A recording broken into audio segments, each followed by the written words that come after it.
Good morning, everyone. I hope you can see and hear me. It's sort of strange to be in a webinar where I can't actually see anyone. But I can see your chats. Thank you so much. So welcome, everyone. We are thrilled to have so many of you joining us today for partnering to promote safety, access, and inclusion for every survivor. My name is Gabrielle Galt. My pronouns are she and her. I have shoulder-length brown hair and blue glasses. I'm wearing a red shirt today with a blue floral pattern. I had to double check. I'm the training coordinator at the Center on Violence Against Women and Children at Rutgers School of Social Work. Our center was founded in 2007 and is dedicated to eliminating violence and the power imbalances and oppression that permit violence to occur. We strive to achieve this goal through multidisciplinary research, education, and community engagement. On behalf of our director, Dr. Sarah McMahon, I'd also like to extend our gratitude to the Division of Disability Services for the opportunity to engage in this important work. So before we get started, I should warn too, I have a lot of housekeeping points and I apologize in advance. But before we get into the official program today, I just wanted to note that this project was supported by subgrant number 2019 WFAX 0016, VAWA 8819, awarded by the state of New Jersey, Office of the Attorney General, Department of Law and Public Safety, Administering Office for the STOP Formula Grant Program through the New Jersey Department of Human Services, Division of Disability Services. The opinions, findings, conclusions, and recommendations expressed in this program are those of the authors and don't necessarily reflect the views of the state, the U.S. Department of Justice, Office of Violence Against Women, or the New Jersey Department of Human Services, Division of Disability Services. Whew, that was a lot. So I'd like to note that ASL interpretation and live captioning are available for this event. To ensure that you can see the ASL interpreter, just hover over the interpreter's video. You can see them noted as they've noted interpreter on their block. You click on the menu button, those three dots on the right side of your screen, and then you can pin their video so they'll be visible throughout the presentation. If you're looking for captions, you can click on the option to enable live closed captioning at the bottom of your screen. We do have a live captionist today. So for any of our speakers, we ask that you identify yourself and your pronouns and offer an audible self-description.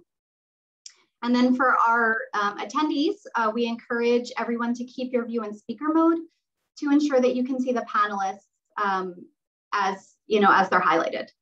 Today's event is going to be recorded and the transcript will be made available following the event.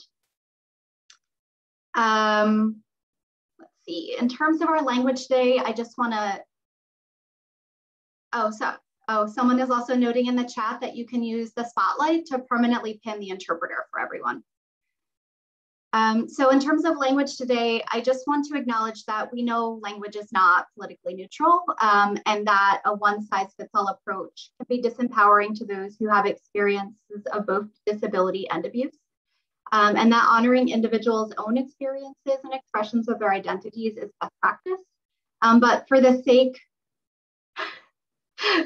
of clarity during this event, we refer to those who have had violence and abuse perpetrated against them as survivors, and those who identify as having a disability as people with disabilities. Since we're in webinar mode today, only the hosts and the panelists can be seen or heard, as we've acknowledged by the awkwardness of me speaking into this abyss. So we'll be relying on you to share your thoughts and questions in the chat. We encourage you to share throughout the event, and we'll be addressing any questions following the panel portion. And if you've previously submitted questions to us through email or our resource site, these will be answered during that section as well.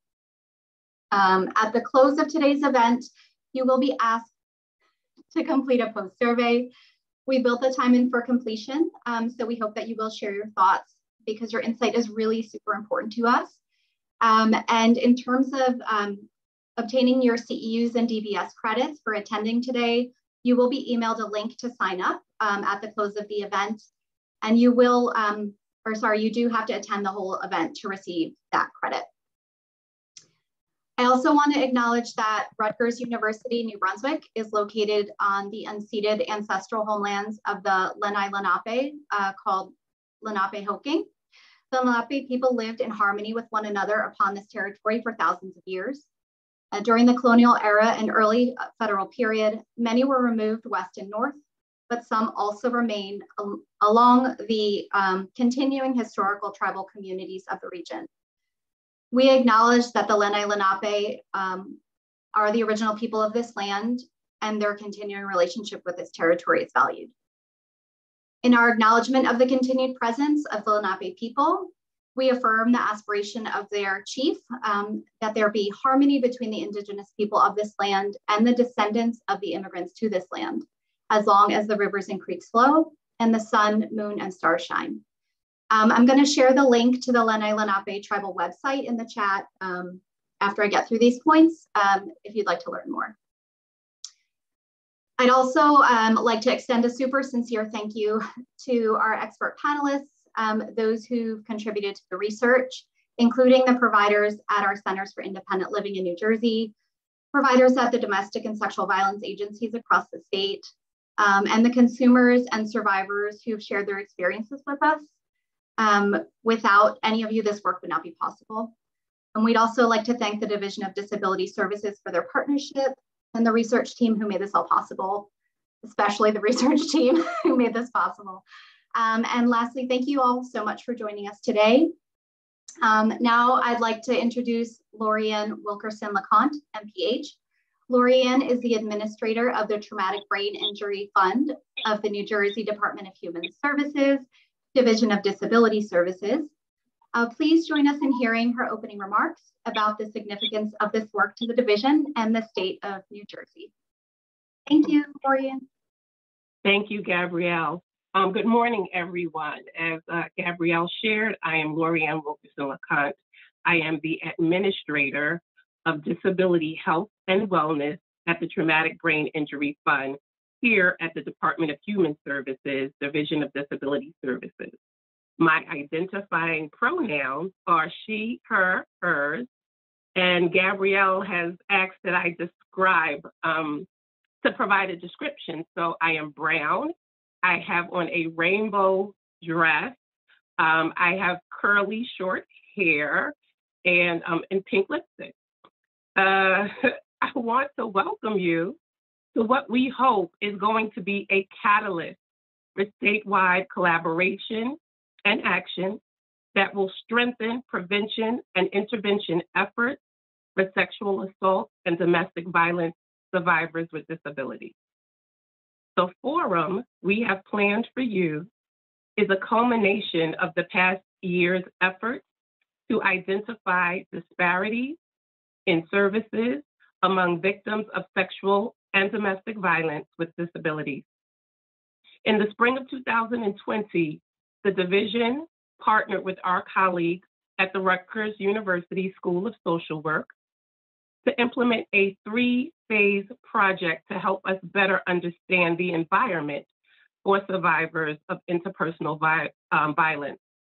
In the first phase of this project, a statewide needs assessment was conducted and data was analyzed. It was followed by interviews with sexual assault and domestic violence service providers in the second phase. And this led us to the third phase of the project, which includes dissemination of our outcomes and training for service providers, the first of which is today. We looked to this work and saw that our findings of this important work would serve as the framework for today's informational and the expert panel's discussion.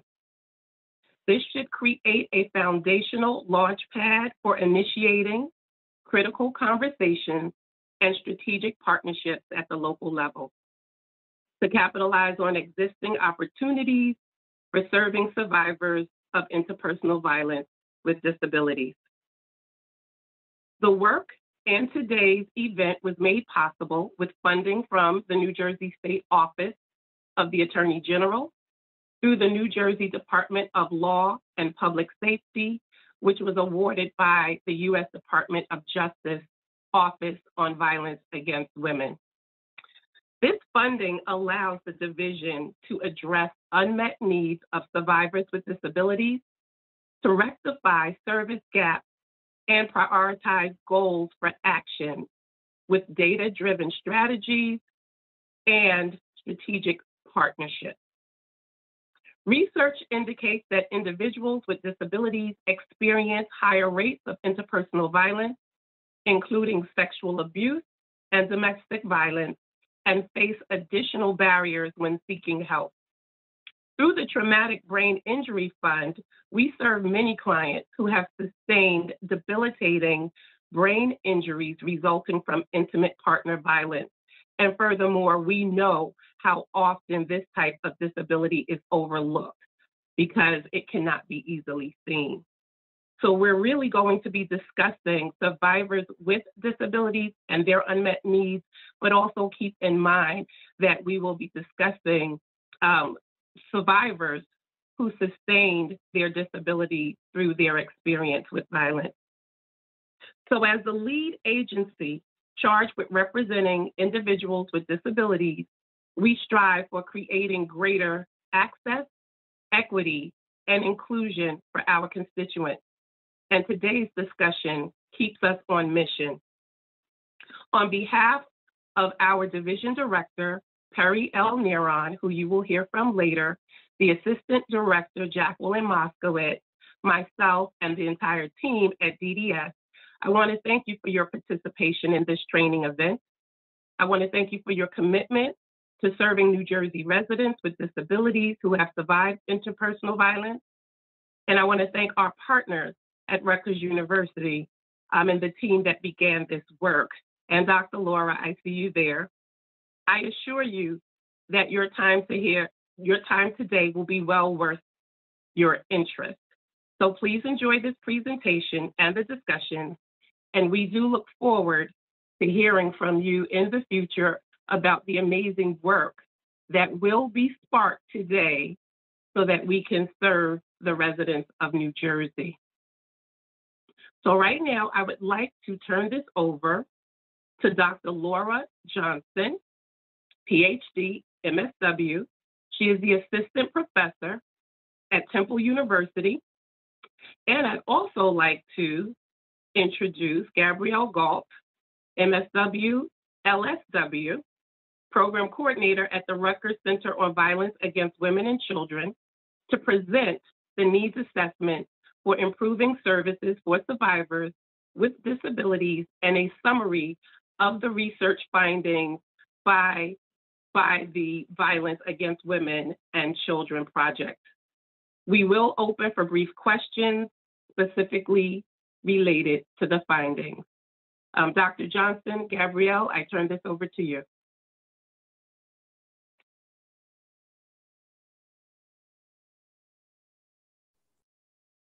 Good morning. Thanks for joining us today. I am just getting the PowerPoint up. Oh, wait. There we go. So before we begin with the panel discussion, we just wanted to take a moment to present some of the findings that we gathered as part of the first two phases of the research project. The same disclaimer that everyone else has given, the opinions and findings we are presenting are those of the authors and do not necessarily represent the views of the Office on Violence Against Women, the state, or the Division of Disability Services. As mentioned, my name is Laura Johnson, and I'm currently an assistant professor at the Temple University School of Social Work. My pronouns are she and her, and I identify as a white cisgender woman. I have long brown hair, and I am wearing a white t-shirt or shirt. When I began this project, I was at the Center on Violence Against Women and Children at the Rutgers School of Social Work, where I remain an affiliate. So just to give you a little bit more background on how the project came to be,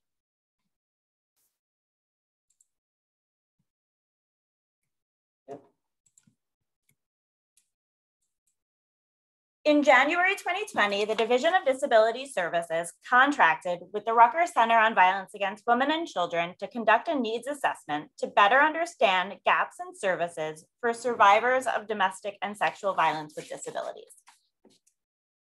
Phase 1 of the project was completed in the summer of 2020 and focused on interviewing service providers working in domestic and sexual violence organizations to learn more about their perceptions of service gaps and to develop a strategic plan for moving forward.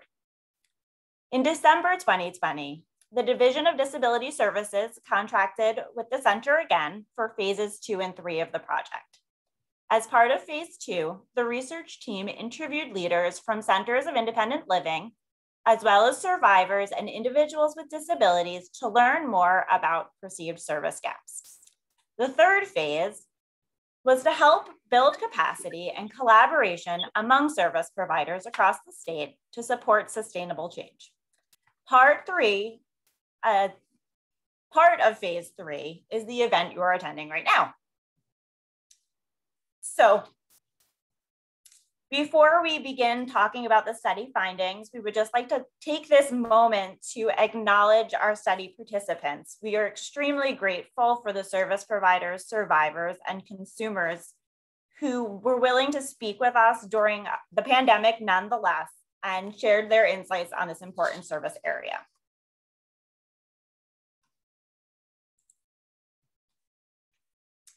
So as part of the methods for phase 1, the research team interviewed 17 staff members from domestic and sexual violence agencies across the state of New Jersey. Approximately 58% came from dual agencies, 30% came from agencies that served survivors of domestic violence, and 12% came from agencies that served survivors of sexual violence. And so it was 1 participant per agency. Potential participants were contacted through email and they were invited to participate in an interview via Zoom. These interviews lasted approximately 60 minutes. And a needs assessment tool was used as part of the study, which included a combination of closed survey questions and open-ended interview questions. The closed-ended questions asked participants about the accessibility of their organization in terms of things like physical space and programming. Then, during the open-ended questions, participants were asked to elaborate more on these areas. The findings of this study really clustered around areas such as defining accessibility, assessing physical accessibility, the accessibility of service delivery, organizational outreach, collaborations, strategic planning, and participant recommendations. To be mindful of the time today, only an overview of some of these findings will be presented. However, there is additional information available on the event website for phase 1, and phase 2 and the phase 2 report will be added once it's available. So the particular quotes and statistics that are going to be highlighted next really just represent some of the strategic or creative ways that organizations are strengthening their service delivery in this area. So with regard to some key findings related to organizational capacity, overall, just about half of the organizations reported having an internal committee or work group focused on enhancing their agency's response to serving survivors with disabilities. 29% had written fundraising plans to raise funds to better support survivors with disabilities. And 71% reported that they invite people with disabilities to inform the policies and practices of their agency. To enhance service delivery, organizations also described practices such as screening and collaboration. A little over half of participants believed that their agency had disability-specific questions on their intake forms. However, these questions were generally more focused on things like whether an individual had a disability and whether they needed accommodations, rather than necessarily screening for disability-specific forms of abuse. So one participant whose agency did do this in some fashion described, part of that is absolutely talking about power and control dynamics and what that looks like in their relationship. For people with disabilities, sometimes it is very specific to their disability. I wouldn't say that we have a specific question per se, but it is more of a dialogue that we're having with folks that come to us about the specific controlling behaviors they're experiencing. And very often it will surround things related to their disability.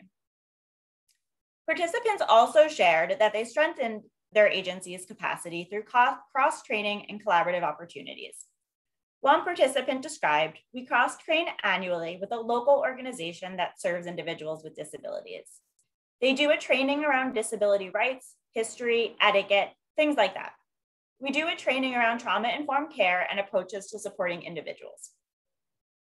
So cross-training and collaboration are useful ways of leveraging resources and building capacity as well. However, it was also an area that some agencies struggled with, either because they were unfamiliar with the agencies in their community or because they simply didn't have time to foster them. In discussing the relationships that they have, one organization shared, I think at the moment, having limited partnerships because we are partnering with one disabilities organization and one deaf organization, I feel that we could expand significantly and that would help the tools and resources that we need. Another person shared, it would be wonderful if we could continue to bring the 21 counties together so that we just stop operating in a silo. This is a social epidemic that we're dealing with, and these people need help in so many capacities. So this quote was one of the more inspiring elements that we heard during the data collection process and really kind of drove the phase 2 and phase 3 projects forward, particularly this event that you're attending today and later in the month. So participants also shared that increasing accessibility is always a challenge because of organizational funding, which is limited. So this just shows how this information just shows how participants responded to some of the survey questions about collaboration. As you can see here, about half of the participants responded that they either agreed, neutral, or strongly disagreed, which suggests that there's still some room for improvement. So the recommendations that emerged from phase 1 of the project included things such as agencies should develop working relationships with providers that serve individuals with disabilities in their communities. And so one way that we hope to do this is through this phase 3 work, which will make some connections and help individuals to leverage resources. Training opportunities should also be ongoing and include cross-training. Again, by making these connections, we hope that these cross-training opportunities will become more readily available. A process for assessing survivors for disability-specific abuse should be standardized. Outreach should include a focus on survivors with disabilities, and agencies should incorporate the voices of individuals with disabilities in all aspects of the decision-making that impact survivors with disabilities. And so recognizing that we found the voices of individuals with disabilities and survivors to be critical to this research study, phase 2 focused on trying to incorporate their feedback as well. And so now Gabrielle is going to talk a little bit more about the methods and findings we use for phase 2 of the project. Thank you, Laura. As Laura noted, part of what came out of the first phase was a need to really speak with consumers and individuals with disabilities. And this is certainly something that we've known from the start. And so our hope was that during this phase, we'd have the opportunity to do that. We also saw a need to speak with providers from the Centers for Independent Living to see how, really to assess, I guess, their confidence in working with individuals who have experienced violence within their agencies, and to sort of look at some of the gaps or opportunities that might exist. So in terms of the methods for the second phase, we reached out to service providers at the Centers for Independent Living and conducted interviews via Zoom. Everything was done virtually because of COVID. And truthfully, I think it helps a little bit in terms of access to give people an opportunity to meet wherever they are. So for the Centers for Independent Living, we had asked both survey questions in a closed survey questions, and then we had 23 open-ended questions as well. Those interviews lasted for about 60 minutes. And then we also, as noted, wanted to outreach to consumers from the Centers for Independent Living, as well as survivors from the domestic and sexual violence agencies throughout the state. So these interviews were also conducted by Zoom, and we were only able to reach one consumer from one of the Centers for Independent Living, as well as 6 survivors from the domestic and sexual violence organizations. I think I just want to note, as you can imagine, the timing of this project has been a little bit challenging with COVID.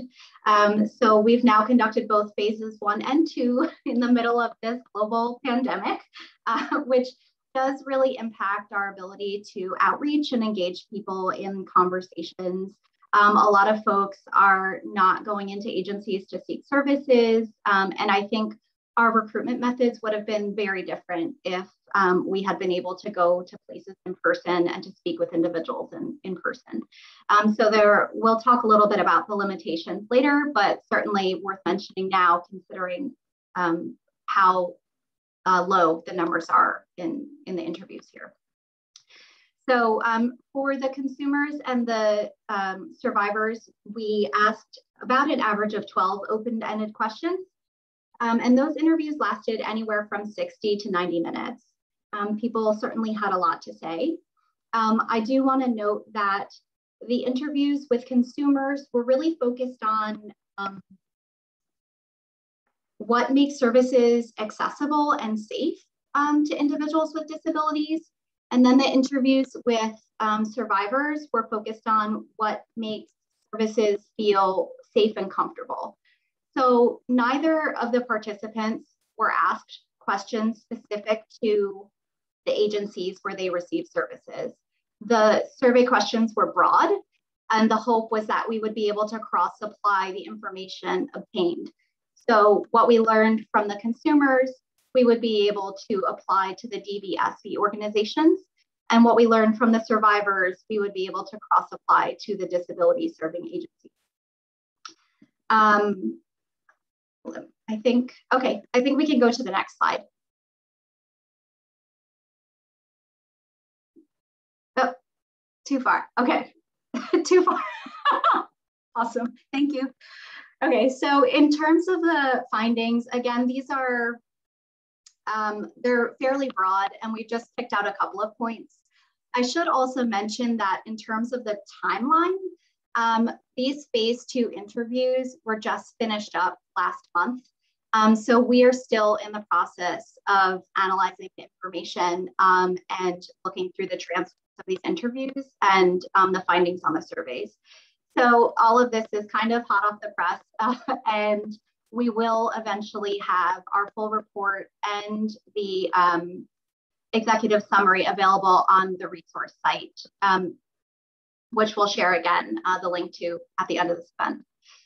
So in terms of some of the findings for the centers, none of the agencies had an internal committee focused on enhancing their agency's response to working with survivors. But I do think it's certainly worth mentioning that people really saw this as an area of importance.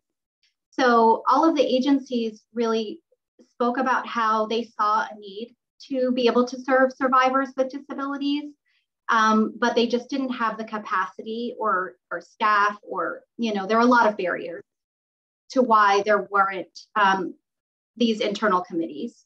One participant did report that they raised this issue with their funder. And one participant also reported that they routinely conduct safety and access reviews with a domestic and sexual violence serving agency. Okay. You can go to the next slide. Thank you. So again, we just pulled out a couple of the quotes from some of these interviews to highlight what folks had said. So one participant noted, I would love to talk to more people with disabilities from all across backgrounds and disability types about their experience, then what an agency can do to bring people in with those experiences, to hire people when you're hiring people with those experiences. How do you create a comfortable environment? Because there's a lot of trauma associated with that.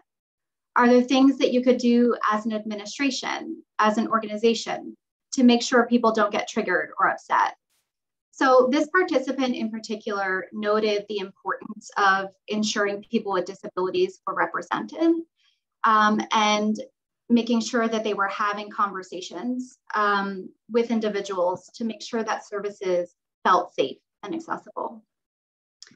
Another person noted, I see it with my women's group. A lot of times the conversation goes towards sexuality and violence. Sometimes I wish I would have somebody there that could give them a whole seminar. So for us, this highlighted the need for collaboration and also the importance of cross-training.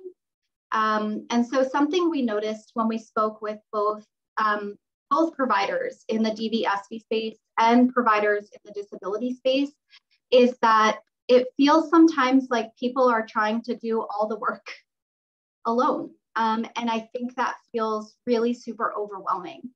So sort of in both spaces, people are saying, hey, this is really important to us. And we want to make sure that survivors feel safe here. But we're not sure how to do that. But the thing is, when we talk to each individual agency, they're conducting trainings in the community already. And so there's this missed opportunity for ongoing collaboration. You can go to the next slide. Okay, and I know that we're kind of close on the timeline, so I'm gonna move through these a bit. So this person noted, I think the community at large has no real sense of the true scope of disability and how broad that scope is and how unique it is from person to person. And general assumptions are made that just because you come to the table with a disability, you couldn't possibly be able to manage your life or take care of yourself or have to live in an institution because you have a disability. It's just as much as all of these pieces of legislation are in place to ensure people with disabilities have rights, we're 30 years into the Americans with Disabilities Act, and we've still got medical doctors. Actually, last week, another physician's provider said that somebody with a brain injury should not be able to live on their own, excuse me, because they're non-compliant. So frustrating. And so I think too, this really brings up the importance of how limited understanding about disability and individuals with disabilities is in the community. And also, again, that need for cross-training and education across fields. Go ahead, Laura. So in terms of outreach, this individual noted, I'm gonna summarize a bit considering our time, but this individual noted how important it was to have available information for individuals with disabilities across the board, so that no matter where they were seeking services, they would be able to learn what was available to them.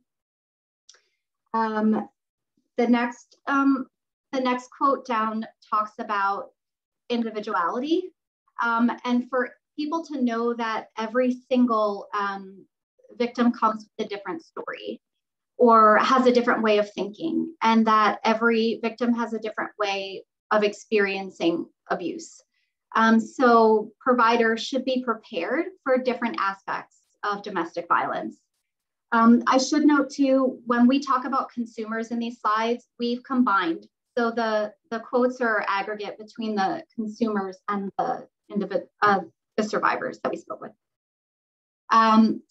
And so I think this is the last quote we have here, but I think it's super important. I don't want to miss it. So here, this person noted that people will quit or give up on receiving services because the process is difficult. and that they gave the example of even going for their driver's license, that they had to prove their psychological capacity, even though they have a physical disability. And they talked about the weight that comes from service, that comes with seeking services, and that it takes a really long time to get anything done. And also that there's a disconnect in the systems of care. So they might go and apply for a particular service. And then once that process is over, they have to go back and start from scratch again, which I think is really frustrating for people in general. I think we experience that a lot in these complicated hierarchies, right? But when the services aren't streamlined, when you think about it from the perspective of a survivor, this is where people can really fall through the cracks, because it's really discouraging to have to continue to reach out and often be faced with barriers. Okay.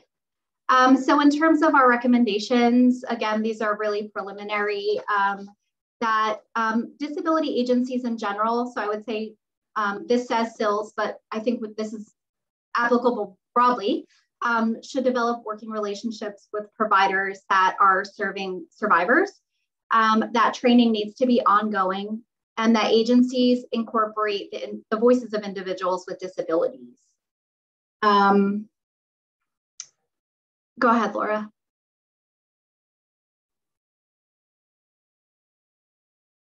So I am just going to jump in and wrap up with some project limitations and next steps. And since I know that this is running close on time, I will say that if you want to put a question in the Q&A function or the chat, we will both be here and we can answer them for you. But as with any project, this one has limitations.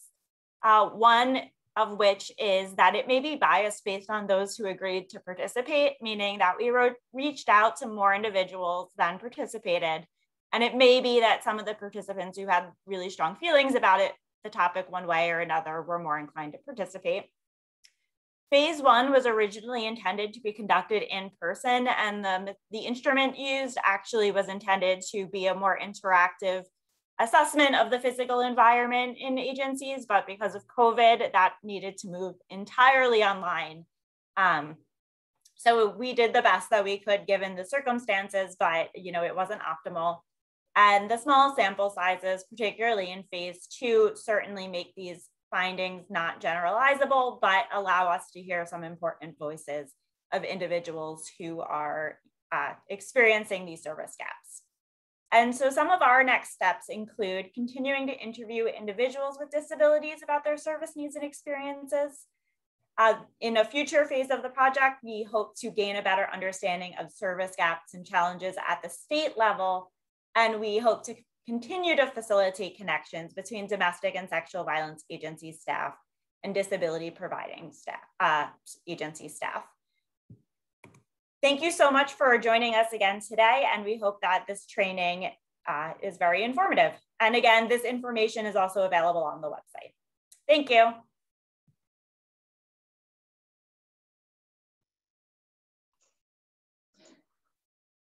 Okay, I'm not sure that you can see me again just yet. This is Gabrielle. I just want to check in quickly before we move into our panelist introductions. And I wanted to give the panelists a chance to get to know who's in the room. So I'm going to launch a quick poll, and I'll ask that if you're comfortable, you answer what kind of agency do you work for?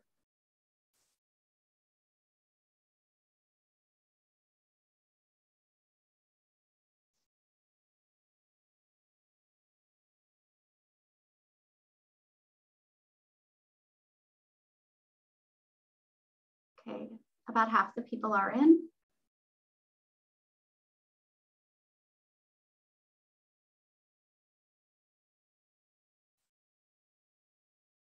Okay, it seems like we've settled down. So about half of the folks are, and I'll end this poll in 1 second, half of the folks are from domestic or sexual violence agencies and programs. We have some folks here from legislative or government. Other, which based on our registration, I think is a lot of higher education. So that's about a quarter of the folks here. And then we have some folks from disability specific agencies. So I'll share this.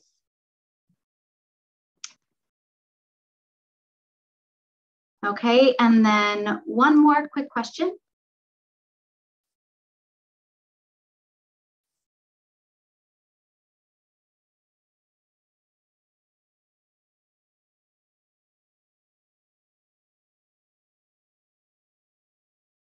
Oh, sorry.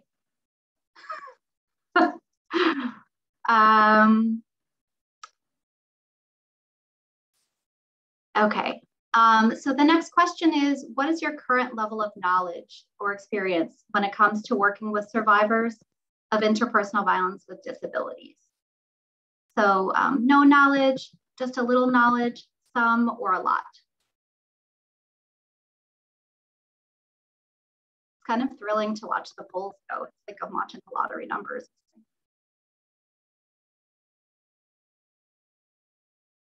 I hope I win.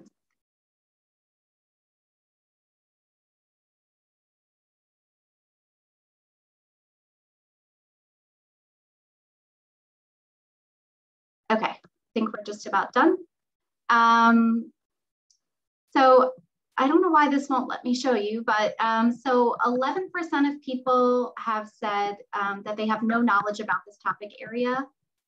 35% have a little bit of knowledge. 44% have some knowledge, and then about 10% have a lot of knowledge. So I hope those folks are willing to share later when we get to our forum. Oh, wait, here we go. Okay. Can you all see the polls? Huh, okay, perfect. Excellent. Okay, so without further ado, I'm going to turn things over now to our panelist moderator, Jessica Oppenheim, and I will allow her to introduce herself. Wonderful. Thanks so much, Gabrielle. I'm so excited to be here today, and it's wonderful to see. Welcome to our colleagues from New Jersey, and clearly we have colleagues from all over the country. Thanks to the Center on Violence Against Women and Children and the Division of Disability Services for putting this together, and Gabrielle in particular for asking me to moderate. I'm very excited to hear from these speakers this morning. As I said, my role this morning is going to be to moderate the questions and answers that we're going to be hearing from these panelists. And consequently, my goal is going to be to listen and learn. So my introduction for myself now will last just about 2 minutes, and then I'll be very happy to turn this over to each of our speakers to introduce themselves. So I use she and her. I'm a white woman with brown hair and brown clothing. Until very recently, I usually use the descriptor middle-aged for myself, but as I've just turned 65 and don't anticipate realistically living to 130, I dropped that from my descriptor and now call myself a white woman with brown hair, currently wearing brown clothing. So as Gabrielle said, my name is Jessica Oppenheim. I work for the ARC of New Jersey, which is New Jersey's largest advocacy agency serving the disability, the developmental disability community. We work on issues that are important to the disability community across a wide range of areas. Particularly, my program is the Criminal Justice Advocacy Program.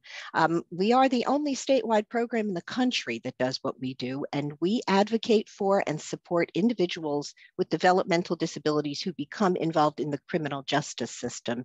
And our goal is actually nothing short of searching for justice for each of our individuals who become involved in that system.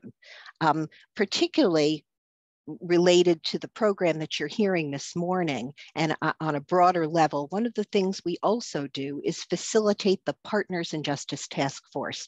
This has existed in a number of different iterations over time, but most recently, we came together in 2017.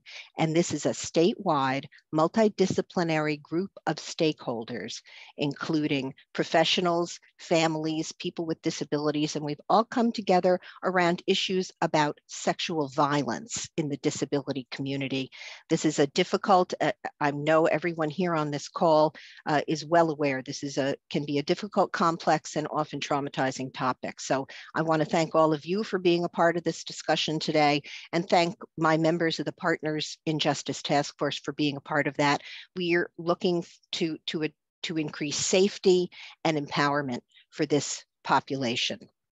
So, towards my goal of listening and learning, I'd like to turn this over now to our speakers. In no particular order, first, can I ask Lydia Brown, could you please introduce yourself to our listeners? This is Lydia, they, them pronouns. I'm a youngish East Asian person with short black hair and glasses. Today I'm wearing a shirt that says disabled and indispensable, with imagery and artwork from Sins Invalid, a disability justice performing arts collective. My work for the last decade or so has centered on addressing issues of interpersonal and state violence impacting disabled people living at the margins of the margins, particularly disabled people at the intersections of race, gender, sexuality, faith, language, and nation. I've worked as a community organizer, an advocate, attorney, and policy expert in a variety of contexts. Today, I work full-time with the Center for Democracy and Technology, where my work addresses algorithmic fairness and bias impacting disabled people. And I work part-time with the Autistic Women and Non-Binary Network, where our work focuses on the intersections of disability justice, neurodiversity, transliberation, and racial justice. Outside of that work, I teach as adjunct faculty at both Georgetown and American universities, where my coursework always focuses on and centers the experiences and perspectives of queer and trans disabled people of color. I often describe the work that I do as centered on two strands of work at the same time. One is macro work, that is work that seeks to disrupt, change, and transform harmful, oppressive, and violent systems and structures, the ways in which ableism is embedded into and necessary for white supremacy, settler colonialism, capitalism, patriarchy, and other forms of violence and oppression. And work that is done at the micro level or the interpersonal level. That is work that is directly in support of and in collaboration with other community members, the work of mutual aid, the work of direct support, the work of individual advocacy, the work of organizing whole communities and people within those communities to address the very real current impact of violence in our lives. I would be happy to talk more as we continue our conversation later about some of the ways that that has shown up. I have done a variety of work specifically addressing intersectionality in a number of these contexts, and I'd be happy to also drop some links into the chat for others to see. And for those who are participating in today's conversation with American Sign Language interpretation, I also have a sign name, which is L. Brown. Thank you so much, Lydia. That was great. I'm going to ask our next speaker, Felissa Thompson. Could you please introduce yourself to our listeners? Good morning, everyone. I'm Felissa Thompson. I use she, her pronouns. And for my visual description, I'm a light-skinned Black woman who is sitting in her wheelchair. I'm wearing a sleeveless black top with silver dangle earrings. I have on a coral lipstick, rectangular brown glasses, and my brown hair is hanging down, and my background is sunny yellow. And I want to go over a little bit of my bio and explain why participating today was important for me to be a part of. I'm a licensed mental social worker who's currently based in South Carolina. I am the founder and CEO of Raise Your Voice, an organization focused on civil advocacy and strengthening empowerment among disabled people. Being a disability rights consultant, writer, and advocate affords me the opportunity to be a prominent leader and expert in addressing and educating the public and public figures about the plight of disabled people, especially Black disabled women and families with disabilities. Some of my work has been featured in many mainstream outlets, such as the current issue of Time magazine for its visions of equity issue, in Essence for its Black History Now and its What 100 Women 2018 list, in Forbes magazine and elsewhere. And I'm currently a contributor writer at Prism, and my writings have appeared in Rewire, Teen Vogue, CNN, MTV, just to name a few. In addition to my activism work, I'm represented as a speaker by CCEMT speakers, and I'm also, during the 2020 presidential campaign, acted as a consultant for Senator Warren's, to where I assisted her team in developing the Disability Rights and Equality Policy Plan. 5 years ago, in 2016, I created the Disability to White viral hashtag that addressed the lack of diversity within the disability community and how a lack of representation impacts disabled people of color and their ability to feel fully included and accepted within the community. Demanding that diverse disabled experiences be seen within the media and the collective community is a mission of mine, especially within my work, and I aim to make this a permanent reality. Everything that I do revolves around being unapologetically myself, Black, disabled, and making good trouble to shake up the status quo. The reason why I'm happy to be here today is due to the erasure of interpersonal violence and disability within the curriculums of my studies in undergrad as a psychology major and in graduate school when I was pursuing my master's in social work. This is especially concerning for me as not only a social worker, but a disabled macro social worker.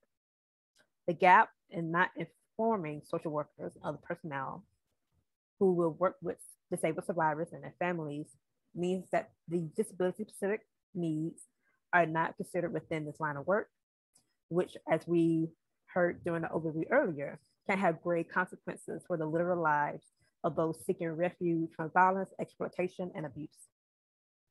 Basically, disabled survivors matter. It is not just white disabled survivors or cisgender heterosexual disabled survivors. If your lens isn't intersectional, then you are missing entire communities of disabled people who are in need of protection and support within the line of work you do. Thank you.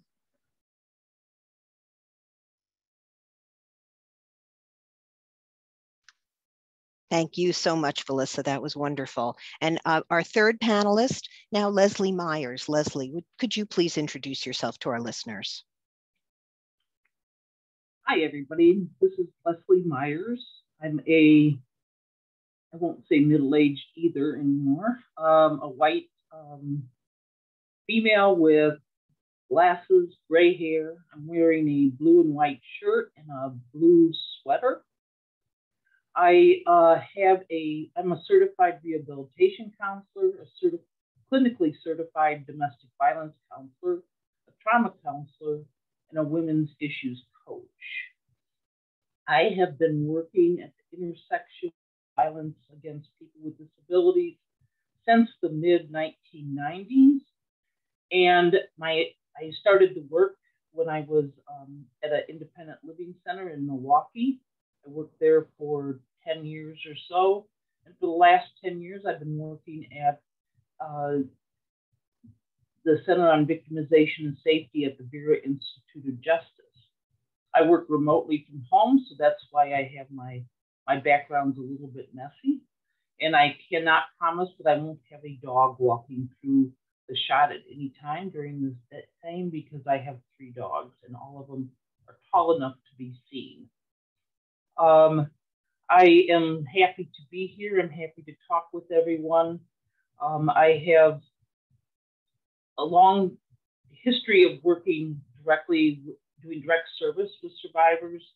We began a program at Independence First in Milwaukee very early, before this was something that got funded. We just happened to be able to provide those services. And since then, I've been working as a technical assistance provider for the Office on Violence Against Women's Disability grant program. So I'm happy to be here, and hopefully we'll be able to address all your concerns or questions today. Wonderful. Thank you so much, Leslie. My colleagues, we're going to be taking a break, about a 10-minute break in just a minute. I do want to let everyone know that we have prepared questions. There are topics that we really want to touch on with these speakers, but there will be an opportunity at the end for you to participate, for you to add your questions. And I know that we would love it if you would add those questions into the chat box or the Q&A section, whichever is easier for you. So it's now 10:25. If we can take a 10-minute break, we'll reconvene at 10:35. Thank you all.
It's 10:35, so I'd like to welcome everyone back.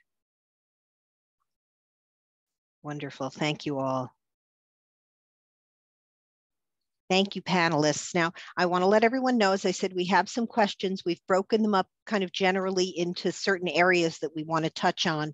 I'll address each of the questions to one of our panelists, but I do want to say that I don't want to move forward too quickly. And since we're not all together sitting at a table or in a live setting, hit your raise hand icon. I'll keep an eye out for those because I want to make sure we don't miss anything that you'd like to add to the conversation. So hopefully that will facilitate making sure everybody has an opportunity to participate. And as I mentioned earlier, I know Gabrielle will be keeping an eye out for questions from our audience. We've got a pretty large audience, and I'd love to hear some of their thoughts. So without further ado, we thought we'd start first with kind of the strengths area. Are there some things that you know we've done well or that we're moving forward on well? So Velissa, perhaps if we could start with you, are there positive changes that you notice in conversations being had about disability and interpersonal violence? Do you feel like there's some positive change happening? I think the fact that we're here today shows that we're really, you know, becoming more aware. You know, as I said in my intro, and just make sure that my mic's up. As I said in my intro, you know, the fact that we even having this conversation is important. I was in my MSW program 10 years ago, and when we talked about interpersonal violence, you know, there was nothing in the literature that I was exposed to that discussed disability and went into, you know, the in-depth of it. So I think that, you know, it's nice to see 10 years later that my fellow colleagues and those in related professions are having these honest conversations and also doing the responsible thing of bringing disabled activists into these conversations, whether you're doing your own research, creating panels for today, you know, and bringing in me and Lydia, you know, and you know, just really coming forward with the understanding that there is this humongous gap that exists and people are falling deeply within that gap who needs our support, who needs to be empowered, and also who needs to be able to advocate and tell their own stories in their own way. So I think that, you know, just this more visibility is so important in this work, and to ensure that we really are assisting the communities that we pledge, no matter what type of work that we do, we say that matter. Thank you. That's the voice. Hearing this voice is just invaluable. You're right. It's really the essential piece here. I noticed that we have a lot of providers on this call. So Lydia, I was wondering, are there things that service providers are addressing appropriately? Do you think there's been some change that's been positive? This is Lydia. At least superficially, there has been change from the prior model of assuming that no disabled people ever have voice, have perspective, have priorities, have preferences, should be in charge of decisions about our own lives, or can also be professionals and colleagues. However, at the base level where most people are actually interacting with and receiving or seeking out services, that really hasn't changed. There are panels like this one where 3 of us who are disabled experts are asked to be part of the discussion, to set the tone, to educate, where we are brought in because we have expertise in different areas that all relate to the topic of interpersonal violence and disability. But in the rest of the world, that's not the reality. In most contexts, even if I'm invited into the room, the reaction that I receive, especially as a younger perceived person, a person of color, an openly trans person, a disabled person, is essentially a pat on the head like, oh, wow, it's really nice to have you here. That's nice. Really glad we brought some diversity in, as though my presence is to check some boxes to assuage the consciences of people with substantially more privilege and power and resources than me so they can feel better about themselves, that once they invited somebody to participate in their committee or their board or their event or their planning process who didn't check all the privilege boxes. But when push comes to shove, my input does not matter. when push comes to shove, other people from my communities who are deprived of even the resources that I might have access to because of my conditional access to some privileges are never brought into the room. The dynamics of power don't change. And today, whether we're talking about the field of services for people who've survived interpersonal violence, whether we're talking broadly about the fields of social work or human services or disability-specific services, the power lines are the same. Those people who are considered to be non-disabled, sane, intelligent, abled, healthy, hold all of the power, especially if they're also white or male or cisgender or heterosexual. That hasn't changed. Who holds the power? Who sits on the boards to make the executive decisions? Who is in management? Who sets the research agenda? Who sets the policy agenda? Who is designing the programs? Who is making the decisions about an individual person's services plan, or about the scope of services that will be offered, or about the policies and the practices adopted by a specific agency are not us. They're not people who look like us. They're not people who've had experiences like ours. They're people who were taught at every instance in their education that by virtue of their privilege and their formal education, that they necessarily know more than those who are directly impacted and by anybody from any multiply marginalized community. They are already taught that if you are disabled, your testimony, your witness, your experience, your perception, your memory is already at question. That if you are disabled, somebody else knows what's best for you. Somebody else knows what's for your own good. That if you are disabled, then you are not the person who gets to have authority or decision-making power over your own life. That if you are disabled, and especially if you are queer or trans or Black or brown or Native or Asian, if you are from a minoritized religion, if you are poor, if you are an immigrant, if you don't speak English, and you are disabled, then you are not trustworthy. You are not authoritative. You are not a person to be taken seriously. You are not a person to be considered a social or a professional equal. You are not a person to be considered a peer. You are a prop at best, and you are an object at worst. And I really mean that as a differentiation. You are either to be used to bolster other people, or you exist simply to have other more privileged people's perceptions and presumptions projected and imputed onto you so that you might be used solely as a concept or as an artifact. And I've had that happen to me over and over again in my life. Even when I was an attorney representing disabled students facing violations of their civil rights, I frequently had staff from school districts and from individual schools actually speak to me in a patronizing, virtually baby voice. Literally speak to me as if I couldn't possibly know anything. One time even mistook me for a middle school student. Like I was asked if I was a classmate of my clients. And that is in a situation where I am in the privileged position. I'm in a privileged position, and even so, I'm not seen or perceived as being a peer. So when you ask, has anything really changed? The answer is superficially yes, because it's popular to appear to be progressive. But when it comes to actually changing the lines of power or the power relationship, really nothing has changed at all. Yeah, I hear that. I truly do. I'm going to break one of my rules and jump ahead to another question for you, Lydia. And then after that, I'd like to come back to talk to Leslie a little bit about some of the policy and legal changes. So, Leslie, and you've got your hand raised. Please go ahead. You want to address that, please. I just wanted to add that over the 30 years I've been doing this work, there's been huge changes in the conversation, and I've seen quite a bit of change in the intersection and the work being done at the intersection. Originally, I would pound my head against the wall for a very long time trying to get somebody to listen, but then people have listened, and there's been quite a number of very positive changes. And even recently, I think that some of us that have done this work for a long time have looked at the intersection saying that it's disability and violence and abuse. Now we're able to look even further and talk about disability and the intersecting identities of people with disabilities and violence and abuse.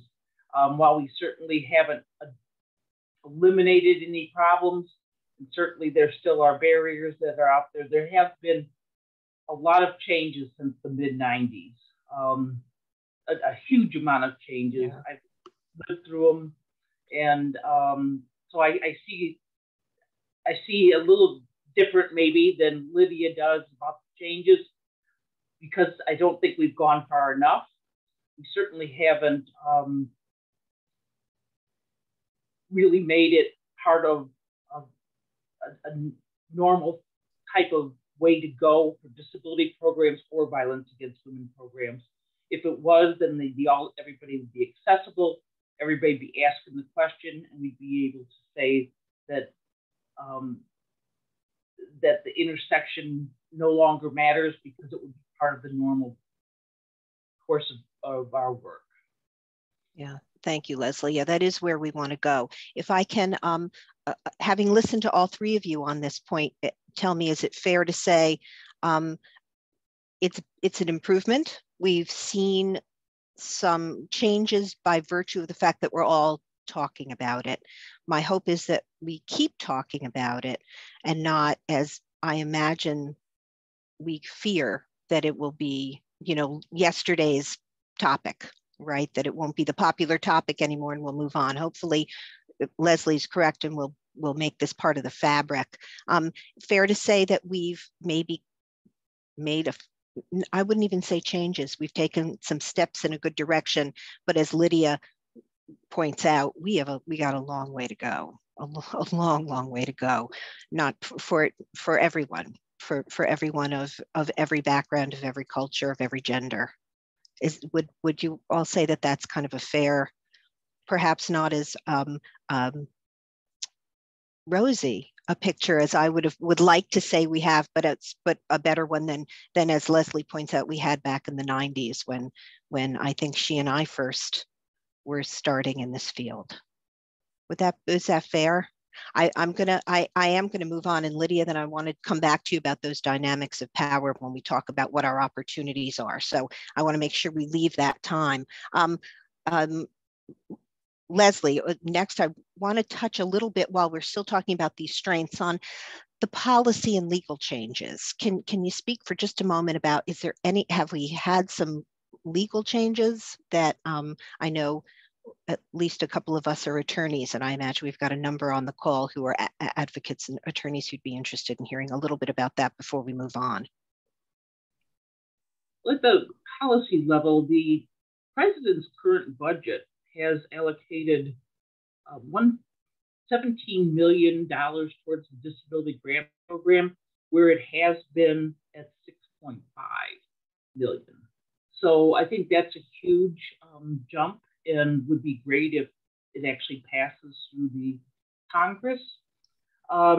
We've also had, one of the things with the disability grant program is everyone as part of that has to develop policies and procedures around disability and abuse. And so there has been quite a lot of progress in that program and the 98 communities who have received grants throughout the years that have really changed the way they ask questions at intake, how they address mandated reporting requirements, how they address accommodations, how they address accessibility.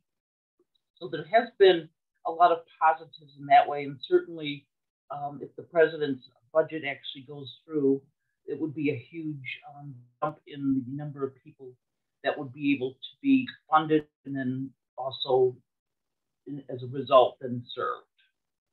That's great, thank you. I want to jump ahead because there's a topic I'd like to cover, and I am keeping my eye on the time. Something that I think about, and I'd like to hear both Lydia and Valissa's opinion about this first. Lydia, maybe we can start with you. Are there myths about disability, kind of touching on some of those power dynamics? Are there myths that affect how we ensure there's a voice in this community? Can you talk about that a little bit? This is Lydia.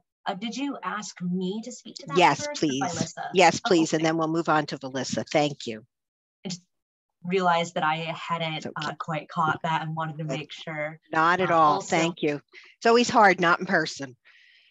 This is Lydia. Yeah, I kind of really miss being able to gather with folks in person. And I was just thinking about my upcoming birthday this summer and how sad last year was. It was very, very sad and unfortunate. Hopefully this will be a good one. Yeah, I hope so. In response to the question, what kind of myths are out there about disability? Wow, we could have probably a hours long conversation just about this. And you can also literally find endless YouTube videos, probably TikToks now, Instagram posts, blogs, Tumblrs, everywhere of different disabled people talking about the different kinds of myths and ableist ideas that people have about disability.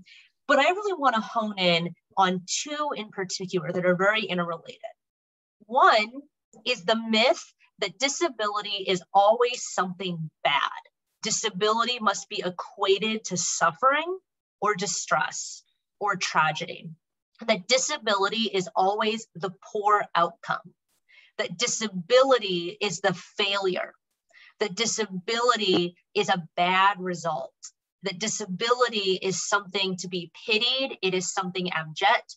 It is something terrible. It is unfortunate.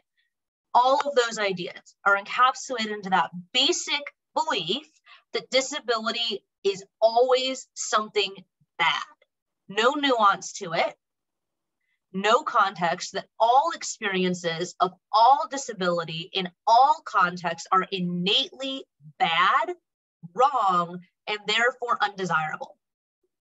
That affects all the ways that we perceive and respond to disabilities, both in ourselves, for those of us who are disabled, and what we will call internalized ableism, and in others, including how even those of us who are disabled are taught and socially conditioned from a very young age to perceive other disabled people as inherently tragic. Well, except for the few of us that are lucky enough to be raised in multi-generational, proud disabled families, most of us have it deeply ingrained in us, even as children, that to be stuck in the special ed classroom is shameful, that to be associated with other disabled people is embarrassing, that we don't want to be lumped in with those people over there, if at all possible, because we're all taught to believe that disability is bad. Now, number two, the second broad-based mythology that we are taught to believe about disability is that disability is isolated and accidental. And in reality, disability is caused, created, and exacerbated by social conditions of environmental racism, of racialized capitalism, of interpersonal violence, of state violence, of militarization, of impoverishment. All of these social conditions, systems of power, oppression, and domination serve to cause, create, and exacerbate disability. And then when that disability comes into being, because we are also taught that disability is bad, the presence of disability and its prevalence in marginalized communities, which is always higher in every marginalized, minoritized, or oppressed community compared to every analogously privileged one, its presence is used to further deny us our humanity, to delegitimize our movements and struggles for freedom, to imply that we are undeserving, fakers, takers, liars, frauds, that we are wrong, irresponsible, lazy, that we are the problem that needs to be fixed. This is exactly how ableism is weaponized and weaponizes itself. Those two mythologies act in tandem, and from them, we can understand and delineate many of the other ableist ideas that we hold about disability. Those are number one, that disability is bad and wrong, and number two, that disability is always an accident or an isolated experience. Thank you. That's, we're getting a lot of really positive comments in the chat, and yeah, amen. Melissa, would you like to add some thoughts to that concept of how we're kind of stuck with these myths and what we need to do? Yes, this is Melissa. Thanks. You know, for me, ableism is the major culprit in the lack of knowledge and support, you know, when it comes to interpersonal violence and disabled people. Some additional myths that I want to touch on that contribute to the oversight is the declaration, you know, the wrongful declaration that disabled people are non-sexual, and the stripping of disabled people when it comes to our sexuality is profound. Within that myth, it has the energy that sex is considered a luxury, and that, you know, disabled people do not have the ability to consent to sex, depending on their disability type. Disabled people do not have a right to express themselves sexually and their sexual desires. And I'm really focusing on the sex here because that includes the sexual violence that disabled people can experience. And we don't really think about disabled people experiencing violence at all. You know, we look at, for example, police violence. You know, over 50% of police violence cases happen to disabled people. And we would break that demographic down further. It's disabled people of color, particularly those who are Black and brown, that are severely impacted. So when we look at impact of violence on disabled people when it comes to sexual violence and interpersonal violence, we still have higher numbers within these ranks than our non-disabled peers. So stripping disabled people of their autonomy is so profound in the perpetuation of violence. So we don't believe disabled people when they proclaim that they've experienced violence, no matter what type that it is. And in addition to that, you know, that whole idea of us not being able to participate fully in our relationships, regardless of the relationship dynamic. Like, you know, some of the myths that I hear about is, well, who will want to date a disabled person? Or in my case, as a disabled woman in her 30s, if I was to go in public with my partner, they would consider him my caregiver versus my partner. Who would ever want to date a disabled person? You know, how does that relationship work? Again, the stripping of our autonomy, of our personhood, is so key in the myths that surrounds our sexuality and the type of violence that we experience. And also, I want to think about when it comes to the lack of education that disabled people experience about our bodies. That starts in our schools. Many of us are excluded from receiving sex ed in our classrooms, so we can understand, you know, good touch, bad touch. We can understand how to give consent and ask for consent. You know, these are the basic human rights that we should have as disabled people that are removed from us simply because we're disabled. And it goes back to somewhat Lydia has stated. And also, as many of us who are providers, thinking about the education that we get, you know, when it comes to violence, when it comes to our bodies, is that, are those educational materials available in Braille? Are they available in large print? Are they available in plain language? You know, how are we teaching people about the type of violence that they can experience if we do not be intentional in the way that we assist them in educating, in empowering them? We also have to look at how, you know, the law enforcement failed to really really prosecute the cases against disabled people who experience violence. And so how even our justice system do us a grave injustice when it comes to really handling the cases that are brought to them, how ableism exists within that world too. So for me, ableism encompasses and is involved in all the myths when it comes to disabled people, because ableism really is the currency in this society, in the willingness and the forgiveness to discriminate and harm disabled people.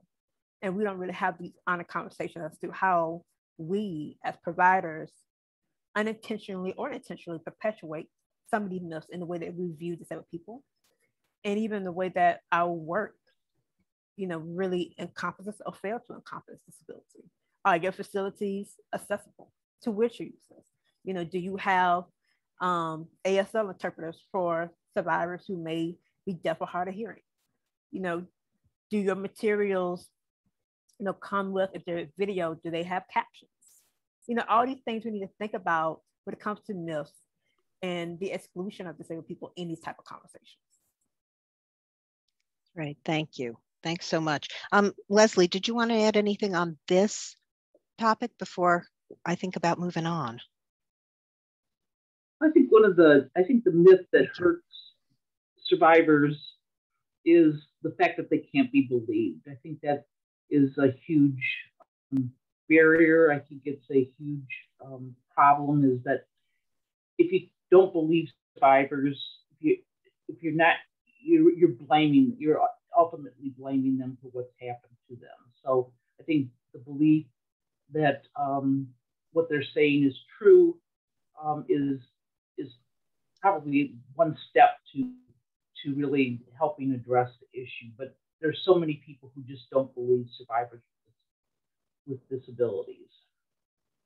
Yeah, thank you. Actually, Lydia, you too have touched on something here in the chat box, that kind of the opposite side of that coin from what Felissa and Leslie are touching on, that perhaps I think discomfort or lack of knowledge on the part of law enforcement and service providers to really believe when somebody comes forward as a victim of either domestic violence or sexual assault. The other side of the coin, though, too, really understanding consent and the ability to give consent. And Lydia, you've touched on that a little bit here in the chat box. It may not be a crime. It may not be that somebody wants something prosecuted. What they want is to have the ability to have consensual sex, to have that human right. Is that a fair assessment of what you had said, Lydia? Yeah.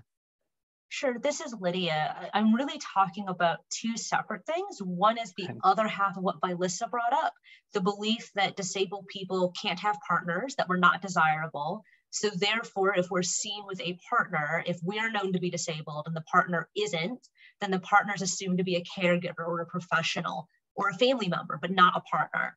Or alternately, that the partner is assumed to be a predator, because of the assumption that no really normal person would ever be interested in a disabled person. So it has to be a perverted predator who would be interested, and a disabled person can't consent. So anyone that a disabled person is having sex with must be assaulting them, must be someone who is abusing them. Then the other half of both of those assumptions are the assumptions imputed to disabled people ourselves, that we are perceived either as angelic, innocent, permanently childlike people who are incapable of existing as sexual or asexual beings. I'm a proudly queer asexual person, right? And so whether it is that we're on the asexual spectrum or we are sexual, we're presumed to be incapable of knowing who we are, of expressing, having, or withholding desire. And so we are removed from the pool of people that might be interested in any configuration of sexual or romantic relationships or encounters or intimacy.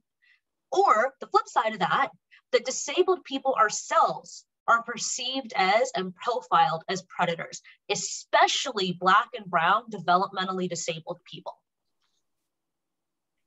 I'm familiar with that. Unfortunately, those are many of the folks that my program finds ourselves working with. I am going to jump ahead because one of the things I want to touch on, I think we have enough time for this, Gabrielle, so we should be all right. I do want to come back to resources and funding and cover some of those issues, but just continuing on with some of this discussion about power and consent and some of those myths. Here's, I guess, the harder question I have. We'll start maybe with Felissa this time and then move on. Are there things we can do? Is there a direction we can go in?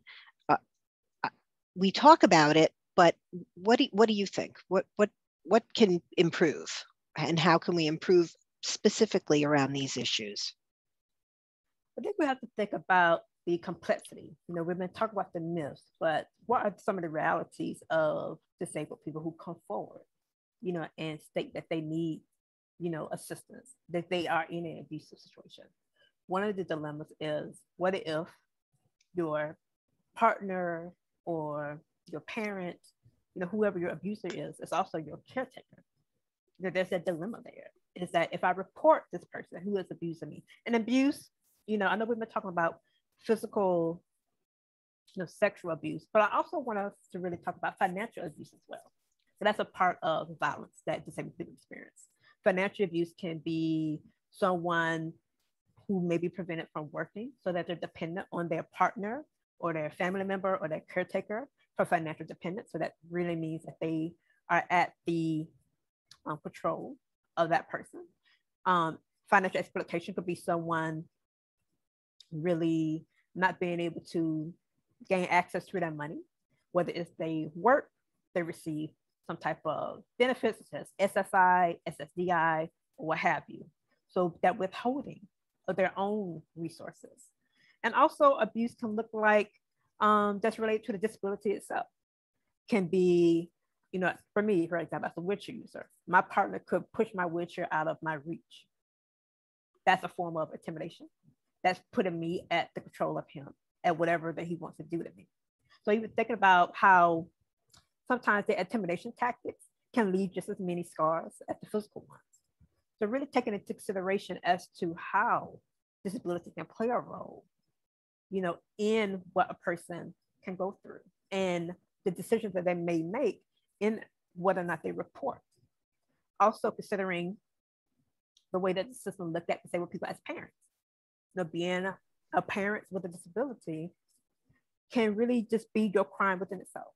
You know, there have been laws passed in many states to decrease criminalization of disabled parents simply because they're disabled. Not because there's been suspected or actual abuse, but simply because they are a person with disability. And social workers, doctors, nurses, and other professionals have the ableist mentality that, oh, a disabled person cannot possibly be a parent. So in this reality for many disabled people, if they were to report, they fear the system in place where family courts and what have you consider them incapable of not only taking care of themselves, but possibly being able to parent the children that they are responsible for.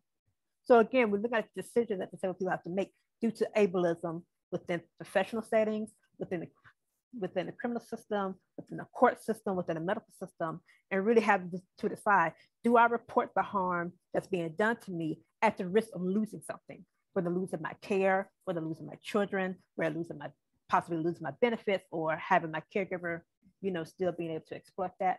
These are all the things that really impact who reports and how they report. And then they come to us as providers and hoping that people do not enact the ableism that's been talked about here and oppress them even more. So to me, the answer to the question is really digging deeper into how do we perpetuate some of these myths in our ability to really strengthen the system. So I really think us having a hard question and doing an internal evaluation as to how do I view disabled people as a social worker when I come into these spaces, you know, to talk to fellow social workers or, you know, a mixed group. As today, my purpose, what I always have in my mind, is to really get us to see what internalized ableism do we have as professionals that can be projected onto our clients and can have grave impact to the quality of support and services that we bestow upon them. And listening to the overview earlier today, many of us are not thinking about disabled people in the conversation that we had, you know, as panelists today. Many of them are not thinking about disabled people. Many of the facilities are not up to code to be accessible, which is a violation of the ADA. Many of them are not having disability specific materials on hand to really pass out to all clients, because let's not think that disability is only visible. You know, there are invisible, non-apparent disabilities out there. You know, we are not thinking about some of the things I mentioned about parenting, you know, about the quote unquote invisible scars of violence that disabled people can endure. So I really want us to really take this deeper assessment as to how do we look at disability within the work that we do within our own framework as professionals. And even if we are disabled ourselves in these lines of work, do we feel comfortable bringing that particular scope into our work? Do we feel safe? Do we feel supported to bring that lens into our work so that it can be more inclusive, intersectional, diverse, and more intentional. Yes, and so thank you, Felissa. That's, yes. I know I just keep saying yes, but each thing you're saying is so powerful. I really appreciate it. Leslie, I'm thinking, I know I've jumped forward a little bit to talk about some of the opportunities, some of the direction we want to go, but playing off of that, do you have some thoughts about hearing these issues that are within ourselves, within our various communities? Any thoughts about how to address that? Well, I think that violence against women organizations are part of our ableist society, and until we have to change our society, but for violence against women organizations, they can start by looking at how they're perpetuating those that ableist thinking. There are, a number of different positive ways that individuals and organizations can go. I believe completely in the collaboration between violence against women and disability organizations. I think it's been shown to work, and it's important. And I don't think of training as a collaboration necessarily. I think it's a piece, but training only lasts as long as the person who has been trained is actually at the organization. And we know that both disability organizations and violence against women organizations have staff turnover. So you've trained, this set of folks, and now they're gone. So what needs to happen is that collaboration needs to result in actual systems change, even if that system's only within the two organizations that are collaborating, or the multiple agencies that are collaborating. At least that change has been made in that local, those local programs. That policies and procedures make it more system change, actually creating changes at the organization, whether it's accessibility changes, being able to provide accommodations, asking questions about safety, asking questions about abuse by disability organizations. They're the ones that are seeing people with disabilities. They have to ask about abuse. It can't all be laid on the violence against women organizations. As far as being prepared, the disability organizations also need to be prepared to handle those disclosures without punishing the person with a disability through mandated reporting and that type of thing that happens. There's certainly been,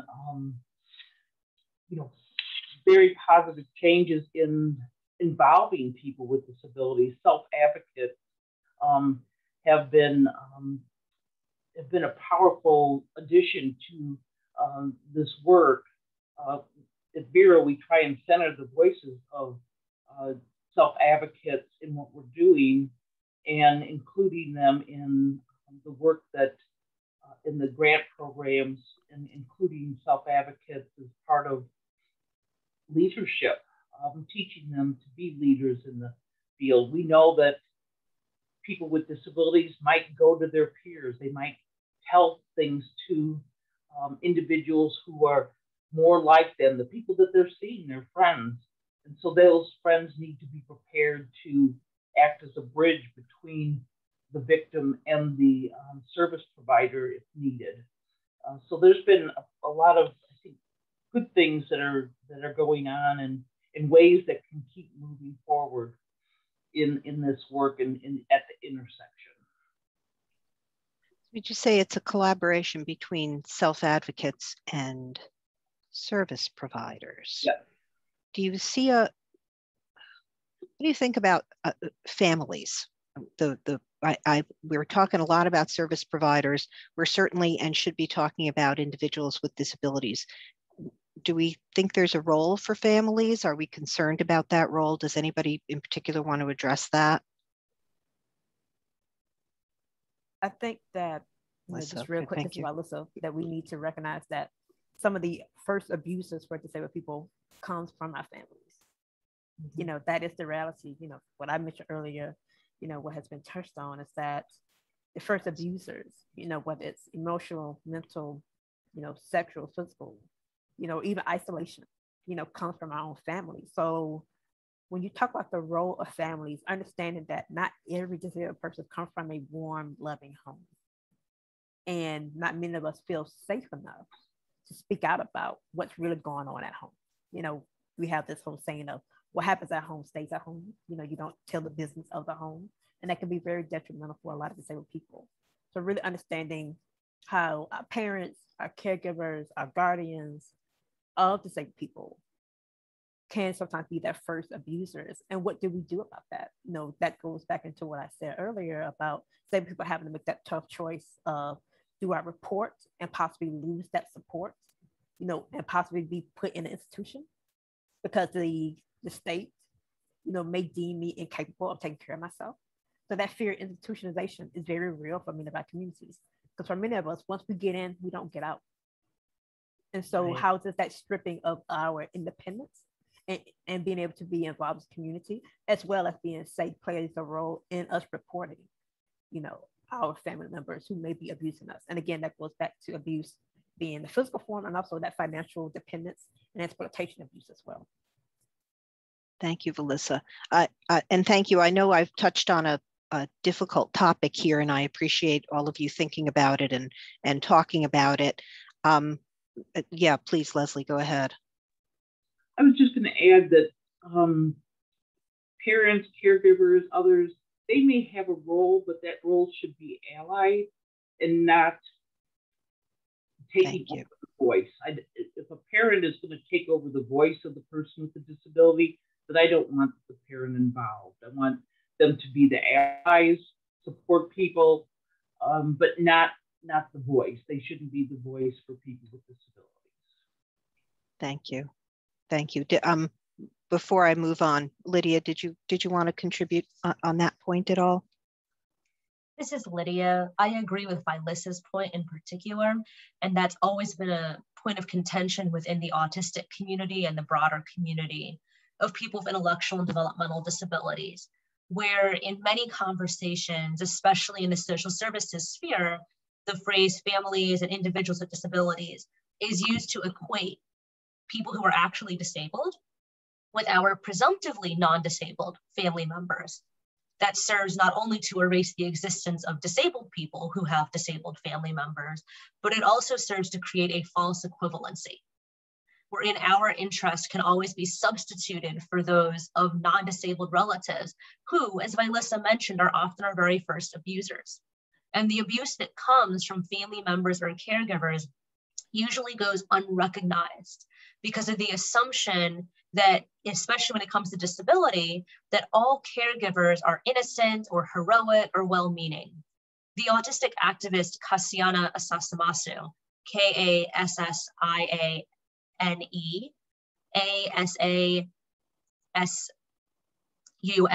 Asasumasu, describes that as the presumption of caregiver benevolence. The idea that all caregivers automatically should be given the presumption of innocence and benevolence, kindness. And that presumption is dangerous and deadly for so many of us. So when I hear the question, what is the role for families? I think we're asking the wrong question. The question shouldn't be, what is the role for families? The question should be, what is the role for people who a disabled person loves?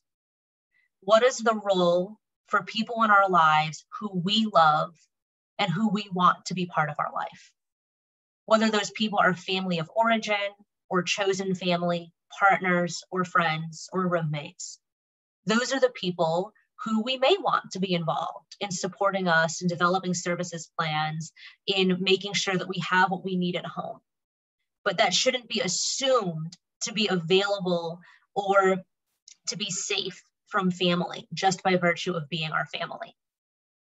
That's a good point. Thank you, Lydia. You know, we assume that somebody without disabilities can go out to the world and build their community, right? They can make their family whoever they want, and we're not affording that same, again, a human right to people with disabilities. So it's a good point. We use that term family to mean something very specific, and it may not be who the person's choosing.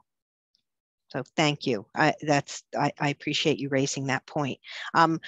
I'd mentioned I do want to talk about resources and funding, but someone in the chat has asked what I think is a good jumping off question from what we've just been talking about. So yeah, you've raised really important issues here.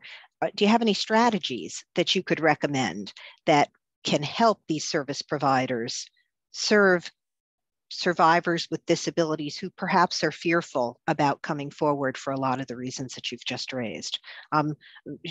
Should we start with Felissa on that question, and I'll ask everybody if they can contribute. I think for me, as a social worker, I think about the intake form. When you have a client come to you, does your intake form have anything disability specific in it? I named some very disability specific, matters, when it comes to the non-physical abuse, the financial abuse, the imitation, tactics. Are you able to express these needs, these examples in a way that in an intake form or during a conversation that a disabled person may feel comfortable enough to be like, yes, that's what's happening to me, so that they don't feel like, oh, I may have to explain something to this person who may not get it. So I think the onus is really in some ways on us to really expand our lens on what abuse looks like, beyond what we have been taught in our programs, in the literature and so forth. Also really thinking about what engagement have you all had with disabled survivors, those in the community, those within the independent living space, what are they telling you, when it comes to, this experience. I think what Leslie had mentioned is that, many of us do talk to our peers. Are you familiar with disabled people who may be engaged within the community more heavily than you are?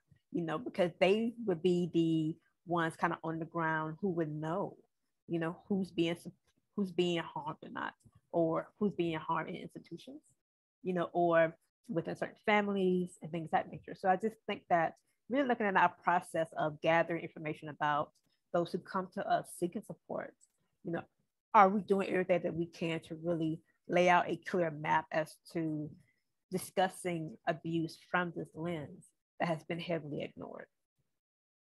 Thank you, Felissa. Yes, you're mentioning something even as simple as rethinking an intake process. So thank you. As we go forward, we really do need to start talking about strategies. Lydia, can I go to you next? Did you want to address this? This is Lydia. The number one strategy I always recommend to anybody in any context is listen to the disabled people who are most impacted. If you don't start there, you're not going to get anywhere. If I'm not the person who's been affected in a particular situation, talking to me for hours is not going to solve the problem. It might help, maybe a little bit, but at the end of the day, you need to talk to the people who are directly affected. If you are trying to figure out how do I support a group of deafblind survivors in Minneapolis, I'm not deafblind, I'm not from Minneapolis, I'm not the person you should be speaking to. I'm not the person that can tell you what you need to be doing. I'm not the person that can tell you what this particular group of people would like and would desire. I can point you to some resources to better understand the dynamics in that particular interaction.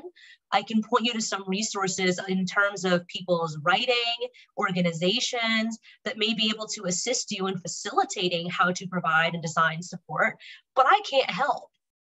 And at the end of the day, you have to be doing both of those things. One, when you don't have a relationship with a particular person, when you're trying to establish rapport with somebody, yes, consult with other people who are knowledgeable, consult with people who have similar experiences, who may also be experts, people like Leslie or Vylissa or I, who might all be able to provide some level of expertise or insight into a situation.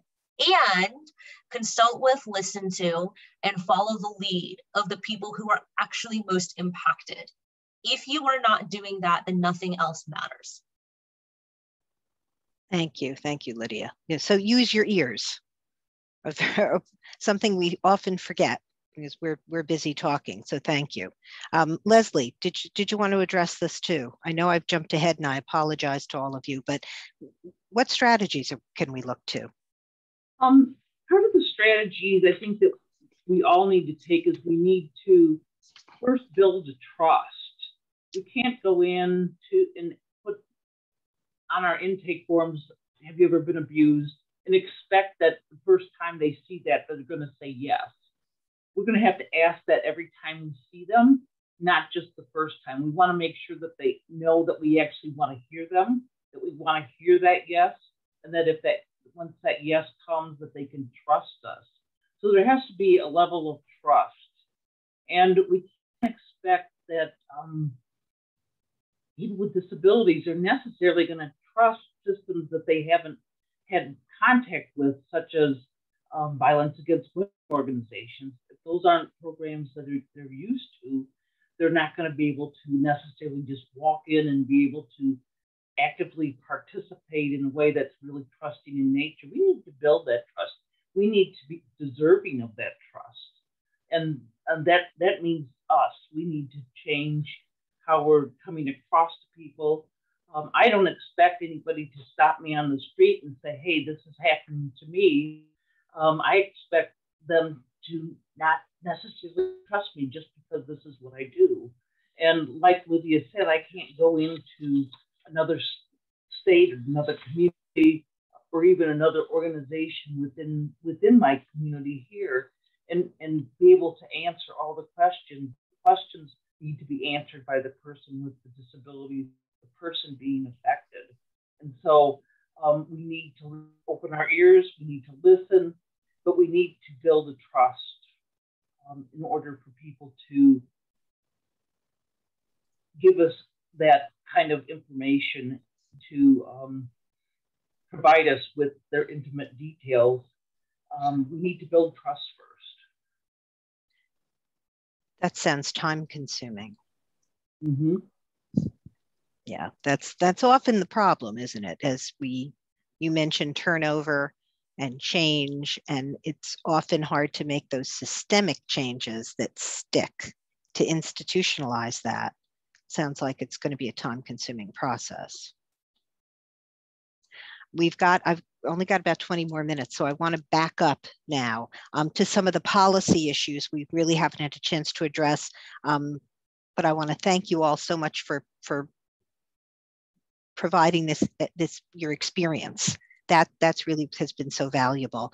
And now I want to talk a little bit about some of the policy issues that we haven't had a chance to touch on. So Leslie, let me start with you, and then I'll move on to our other panelists. I know on a practical level, one of the things we do hear from all providers is that there may be funding limitations, and how do I implement some of the things we've all just talked about if we're not looking for money? So it's a two-part question. A, what can and should they be doing around addressing those funding limitations? And B, is that the important issue? Is that really the issue? I think the issue for many is having that funding stream, and that's really unfortunate. As many changes can be made without a funding stream. It just takes a commitment to do so. We have. As far as policies are concerned, there's so many of them that actually re-victimize, especially in the disability community, different practices that re-victimize. And so we need to really look at ourselves. As disability programs, we often have things where we are we'll just mandate reporting alone as a policy is really victimizing the victim, because most protective services aren't really ready for that. They may be used to self-neglect, and they may be used to doing abuse, but they're used to taking control, and the victim has already lost control through the abuser. So a policy around mandated reporting can be bypassed by not having a mandated reporter actually be the one who's talking with the victim. And many disability programs will have non-mandated reporters in employment that they can be using for that and taking those disclosures of abuse. Some organizations, you're not going to get around it, but you have to have a way to actually do that mandated reporting in a way that empowers the victim rather than victimizes the victim. Got it. Yeah. Lydia, can you talk a little bit about some of these, the resource issues that I know we hear from our colleagues out in the community? This is Lydia. In our communities, that is communities of multiply marginalized disabled folks, we've always been organizing to support one another with little or no resources at all.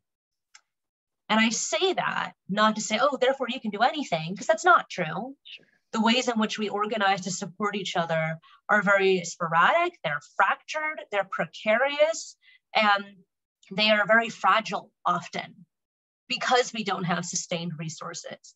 And also that it is an opportunity for organizations or agencies that do have more institutional access to resources, even as they're also deprived of and denied full access to the resources they need, to learn from what we're already doing, to learn from the disabled activists who organize to help people escape from their abusive families or partners, to learn from the disabled activists who organize to make sure that people get food or get to their medical appointments or have somebody with them when having to meet with someone from Social Security or someone from Child and Family Case Services or somebody from Adult Protective Services, to know what it is that we're already doing for each other and how we are organizing and how we did both before social media existed and now with the prevalence and the widespread utilization of social media and other digital media tools, and to apply those same strategies until and unless we're able to secure more funding to be able to pay people fairly and equitably, to be able to pay for material resources that survivors actually need to just be able to pull their lives back together. I mean, I can't even say just the number of times over the last 10 years that I and other people in my communities have literally just had to, on the spot, ad hoc, figure out how we're going to support someone who's asked for community help to be able to leave their abusive parents or their abusive partner or their abusive job.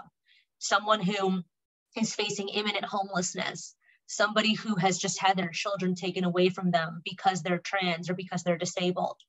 And what we do is we have to respond to the immediate situation. We don't really have a choice, because when the resources aren't there, when organizations don't have the ability to help, when agencies will turn somebody away, will misunderstand the situation, or will patronize or disbelieve a person, then all we have to rely upon is whatever precarious access we might have to our communities. Yeah, I very much hear what you're saying. What I find, the way it looks to me is that we're such a devalued community that when you translate that into dollars, the dollars don't come.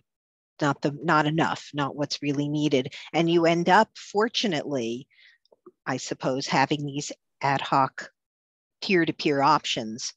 Though, would you say, and Alyssa, let me address this to you, because you've touched on this a little bit. When we're looking at resources, and I want to give you an opportunity to talk generally about resources and funding, but also, what do you think about that, the concept of peer-to-peer assistance? I see it a lot in other communities, but not as much in ours. Yes, I think that one thing I want to point is, you know, particularly those who may be working in nonprofit organizations, you know, there's this competition of not wanting to share what the other is doing, you know, because we know that the funds are limited. So we're kind of clamoring on top of each other to get the little crumbs that exist and are afraid to talk to each other about what's working, what do we have that's in place that is full of these gaps. And I think that we really have to overcome that within our institutions, because that's really doing us a great disservice, because we're all trying to get the same, you know, resource for the same pot. So really having these honest conversations if you're an organization that has the resources, it may not be the most, may not be, to the standard that you want, but you have more resources than your peers in their organizations. Talk about it. What are you doing? Because like I said earlier, you are federally mandated to be accessible to disabled people. So under the law, it is your job, under Titles 2 and 3 under the American with Disabilities Act, it is your job to be accessible to disabled people. And so what are you doing to talk about what improvements you've made? When it comes to something as quote unquote simple as providing ACL, sign language, interpretation. Would you be willing to share what service, what agencies, what group of interpreters do you utilize to bring in your facility? It doesn't even have to be things to where you're talking about money, how much you spent on things, but just really share the knowledge as to where did I go to get this service, to fill this need from my clients. It's really that simple. But us within the nonprofit sector and within the state agencies, we really make it hard. So really seeing how can we, particularly those with the privilege of having the resources, really being able to have these conversations with our colleagues about what we're doing that's filling in the gaps, so that they can have an idea of being more creative, so that they can bring resources that can fit within their budget, as to how they can serve clients. And realizing that disabled people, we are really the most creative in figuring out how to make things work, and how to get something that we want to get, how to support each other, and really bringing that creativity there. So that means hiring disabled people in these roles. We talk about, getting community input, which is so invaluable. But what about hiring actual disabled people to provide these services? So you're getting a duality of sorts if there are someone with this personal experience of being a survivor, and they're able to work with disabled people, which means that you have someone who, off the gate can relate, that a potential client can feel comfortable with disclosing. So you can kind of go back to that strategy that we talked about earlier about really improving our intake process, really improving our ability to serve.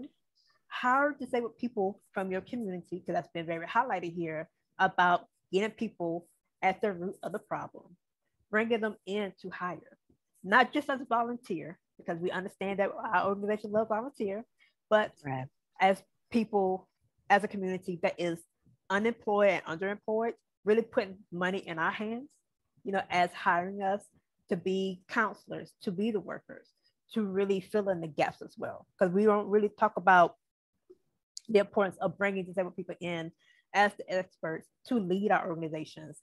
And we always talk about hearing them or having them come in volunteering, but how do we get them to change the culture of our organizations, of this sphere of talking about violence in this way? Thank you, Valissa. These are excellent points, everyone. And I know we're getting all this positive feedback, and I really appreciate seeing everybody's comments in the chat box. Lydia, can I ask you one question, and then we're going to wrap up with kind of a final question about interdisciplinary collaboration. But Lydia, my question for you, it touches on something I know one of you mentioned earlier, the idea sort of some disabilities being invisible. I wonder if some agencies, when they contact me, struggle with how am I providing services to someone. Maybe we understand we need to have a ramp. We know we need to comply with Title II ADA and ramp our facility. We know we need to, we don't know how, but maybe we understand that we need to provide assistance for somebody who is deaf or hard of hearing. But there are other disabilities that may be harder to identify and then serve. Lydia, can I start with you? Do you have any thoughts about, can we help these service providers in that struggle? This is Lydia. I tend to use the language of hidden disability more than invisible. And I also will always say that disabilities are hidden or apparent based on context. For example, we think of or assume that somebody who uses a wheelchair always has a readily apparent disability. But if that person is sitting on their couch, you don't necessarily know that they use a wheelchair simply because they're on their couch, not in a wheelchair. If that person is on Zoom and you only see the top of their head, you might not know that they're using a wheelchair. So even the disabilities that we tend to assume are always readily apparent aren't necessarily so, either because of context or because of the episodic nature of the disability itself. For example, with many of my friends who are ambulatory wheelchair users, that is, they are able to stand or walk at least some of the time, but they also need to use a wheelchair for, again, at least some of the time as well. When we think about hidden disabilities, we're thinking about a disability that in a particular context is not necessarily readily apparent to those that are perceiving or responding to the person who has a hidden disability. And that can be for any number of reasons. And the same person may have, and often does have, both readily apparent and more hidden disabilities. And when we move from understanding what is a hidden disability or what is a more readily apparent disability to asking what does access look like, again, the answer is you can't just assume that you have access. Even what you're describing, assuming that, oh, we know to comply with Title II, we need to build a ramp. Is the ramp even? Is it of a low enough incline that it's usable? Are there steady, firm railings attached to it? Are there landings after so many feet of ramp? Is there enough turning space on the ramp once you reach the door or at the entrance to the ramp? Is the ramp easy to find? Is the ramp slippery when it is wet? Is the ramp cracked and breaking in the middle? Those are all other questions that can't be answered simply by asking, is there a ramp? Simply because there is a ramp does not mean that there is access for people who need a ramp to enter the building. And similarly, asking, have we made our services accessible to people who might have dyslexia or an intellectual disability, or maybe experiencing delusions or altered states? You can't simply say, well, we've provided this in plain language, or, well, we've asked people to speak a little slower if we think they might have a disability, which is also insulting, frankly, unless someone asks you, can you please slow down? Then you can't assume that there is access. Access has to be built in by design, and it has to be something we are constantly concerned about, not only in instances when we are aware that a particular person has a disability. If the only time you're asking, is there a ramp, is when someone who uses a wheelchair has shown up at the front door, you've already failed. If the only time you're asking about how do we make this place sensory friendly is when an autistic person shows up and starts freaking out because they're in sensory overload, you've already failed. From the beginning, the question is, how can this space be as welcoming to people with all configurations of bodies and minds as possible? And you're not going to get it right. You're not going to get everything, but even having that mindset changes the way we think about access. If we think, when you enter this open reception area, is there a place where someone who is fat can sit comfortably? Is there enough space for someone using a wheelchair to turn and to be able to decide where they want to go? Is there enough signage so that somebody with limited reading ability is able to understand where they are and where different things in this building are located?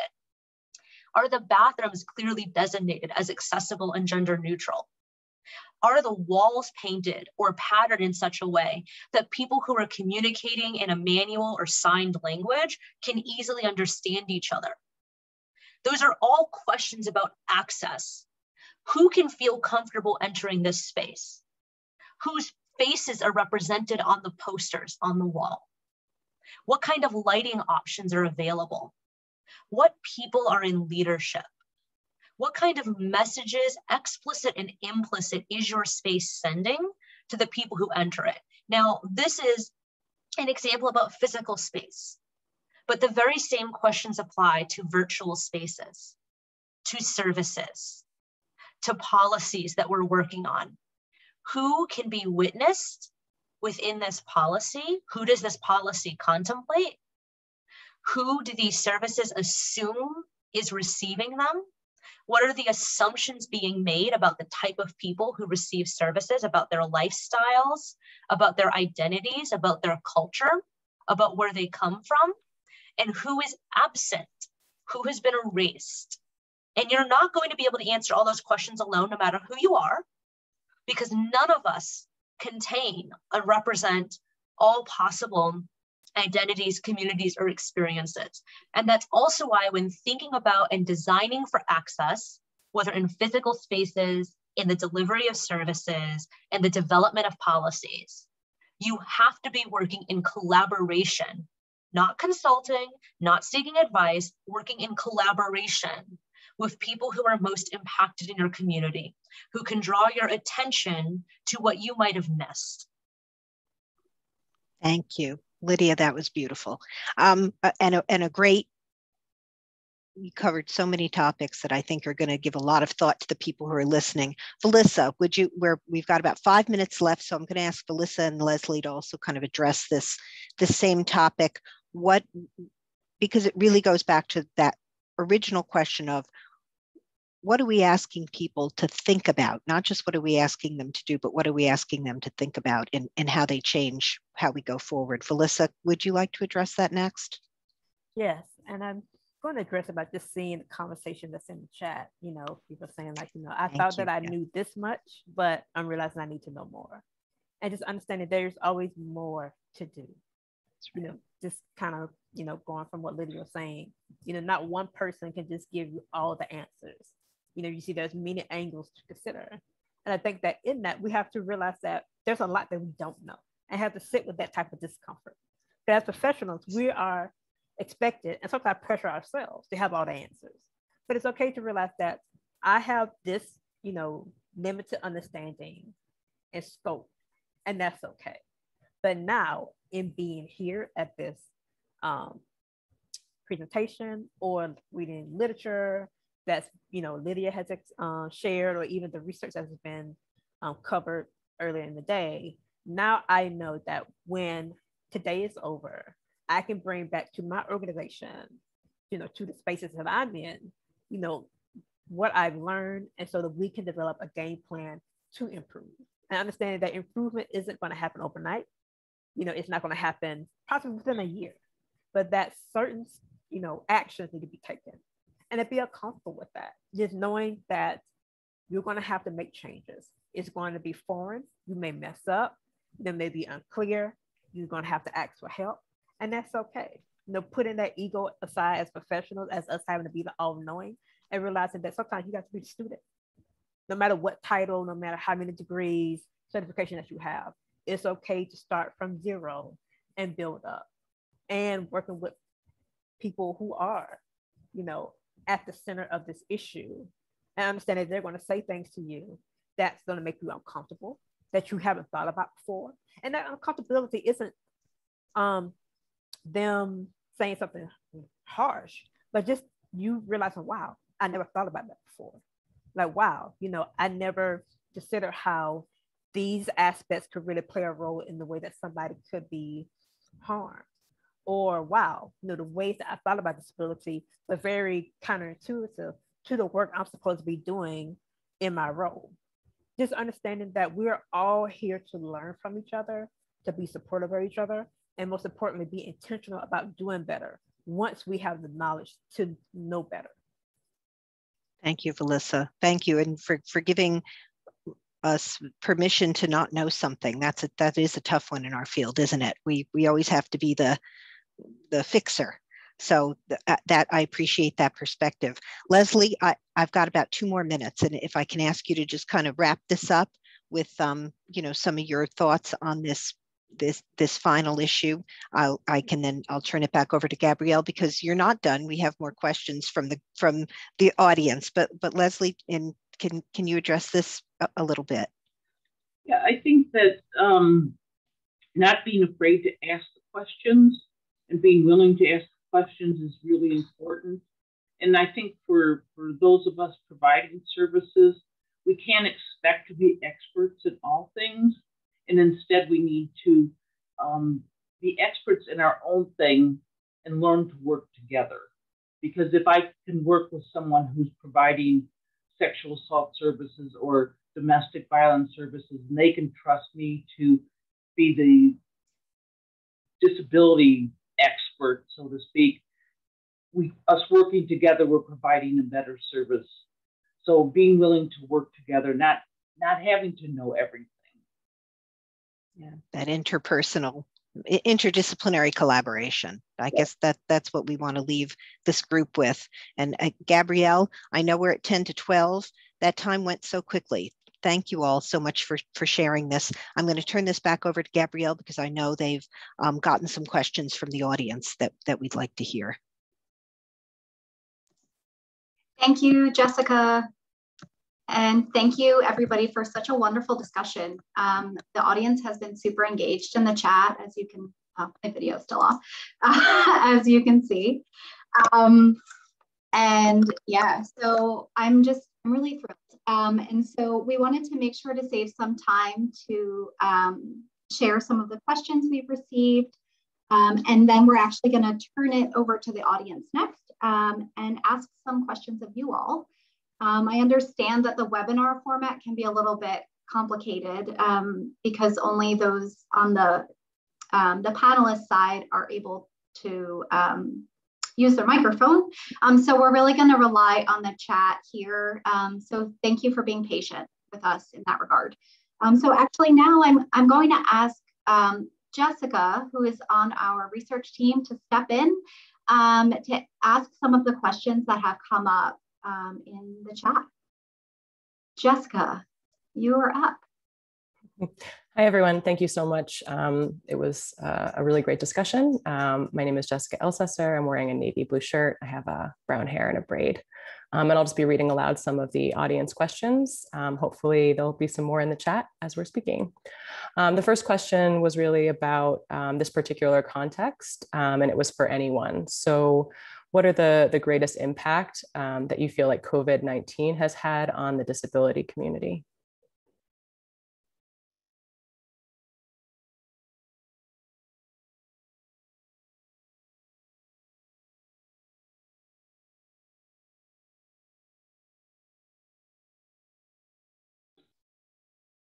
I think there's been— Yeah, Leslie, go ahead. Thank you. Thank you. I think there's been both negative and some positives. Some positives, and I'll just look at the positives for now. The positives have been that there's been an increased awareness and maybe urgency towards electronic accessibility and making virtual events accessible. And there's been an increase in knowledge that using texting to contact hotlines, which is what has been advocated in the deaf community, also works in other situations. And whenever we can do something to be useful for a lot of people, they tend to more adapted by people that aren't necessarily used to disability issues. So I see an increase in awareness around the accessibility and also around the safety. There's been a lot of virtual advocacy going on, which it can be convenient for some people with disabilities in general.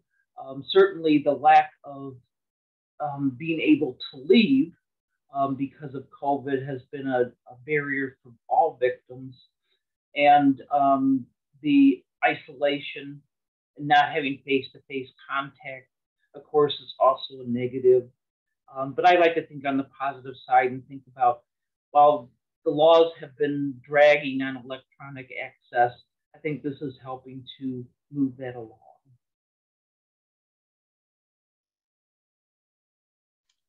Did anyone else want to address that? Yeah, Valissa, please.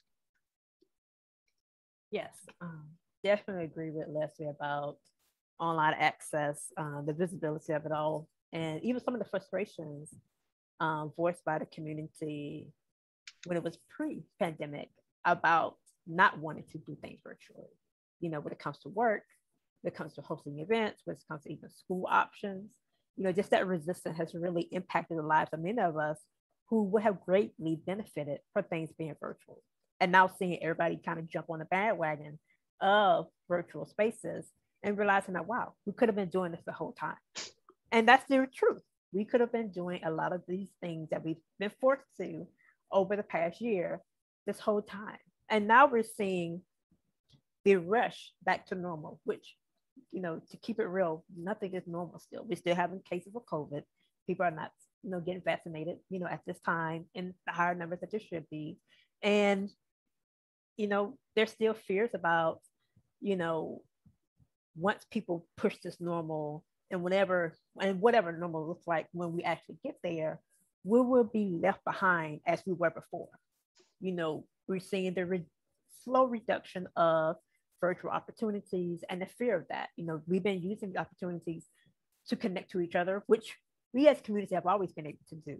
That's one of the powers of social media and other virtual spaces, but also, seeing everyone connect in ways that allow us to have more engagement to our society, being able to go to virtual events such as virtual museum tours and things of that nature, things that many of us who are prevented from going out, physically to experience things, we're not able to experience them in our homes, in the comfort of our homes. I know that for me as a speaker, I've been able to really do more speaking opportunities while at home. So it allowed me to have my reach within my work and how it's allowed me to not have to travel all the time.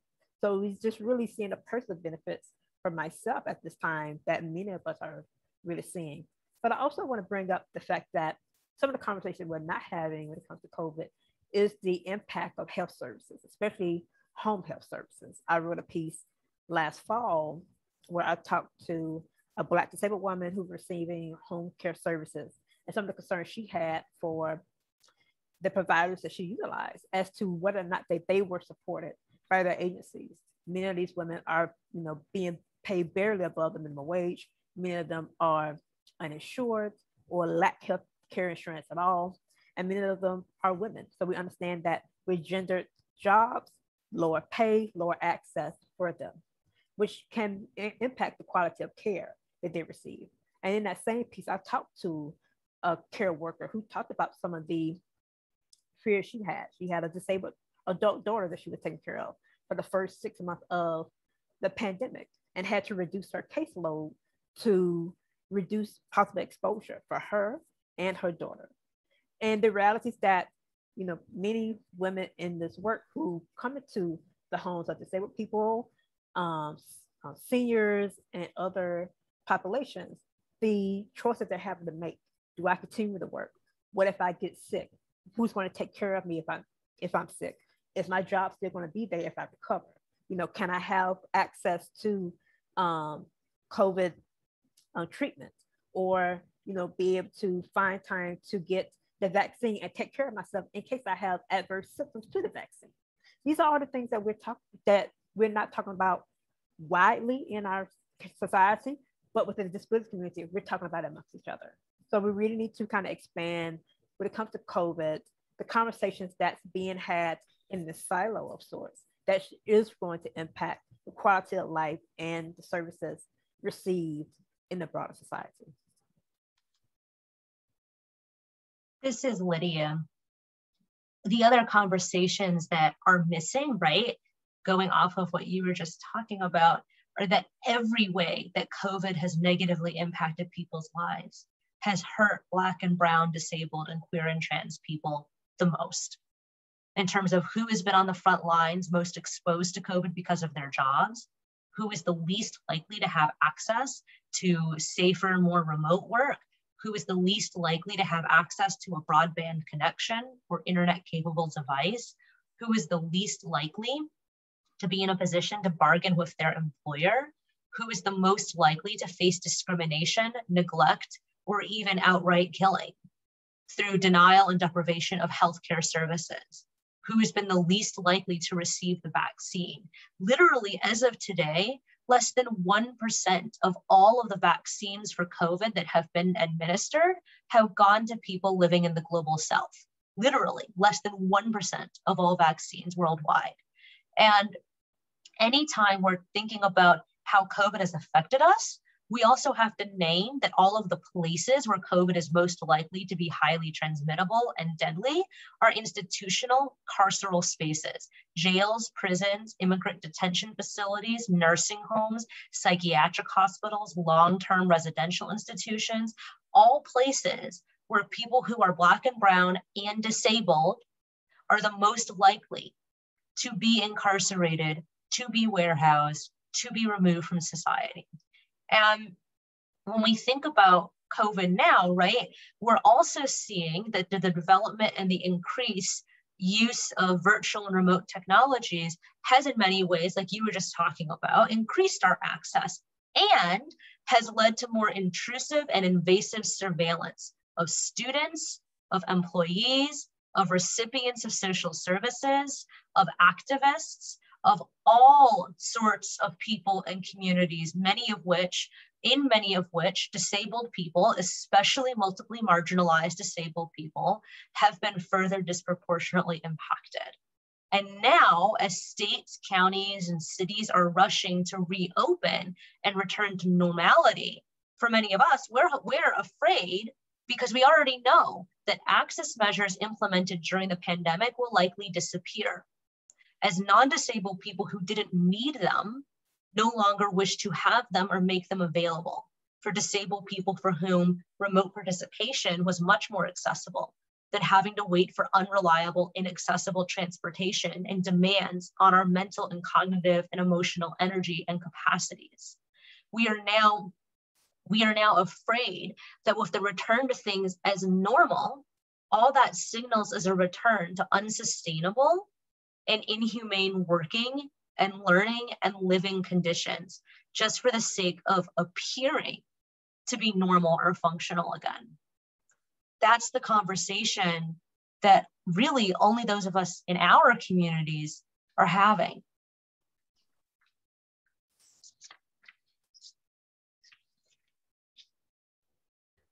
Thank you for addressing all of those intersections. We had a question in thinking about hidden disabilities. We know that survivors of violence may experience traumatic brain injury.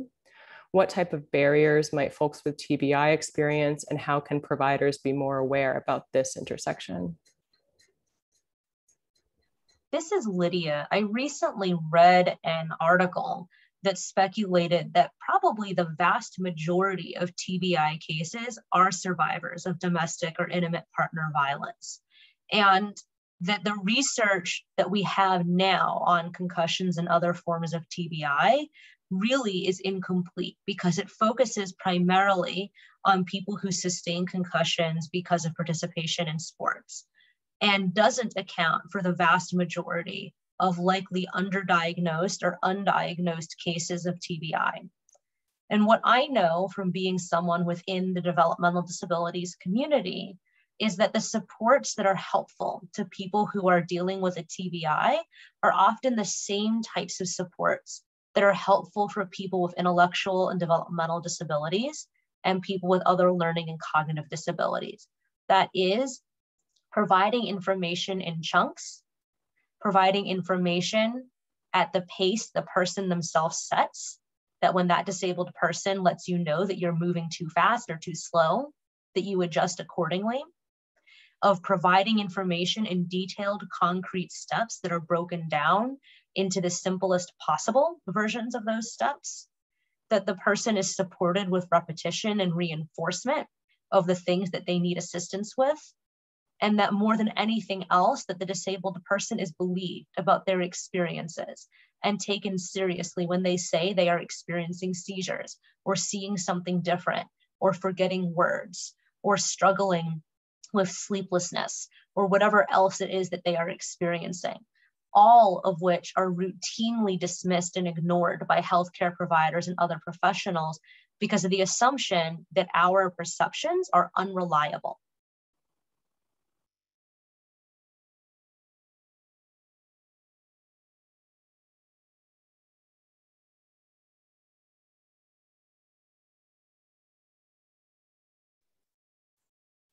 Did anyone else want to address this particular question before we move on? Thank you, Lydia. There have been a couple of programs that have addressed traumatic brain injury and violence against women that I would suggest people take a look at. There's one in Florida, one in Minnesota. Both of them were collaborations, and some have done really good work using that collaboration as a way to have like the Brain Injury Association actually have days that they spent at the shelter to inform individuals that were there about traumatic brain injury and what to look for in their personal changes they may have.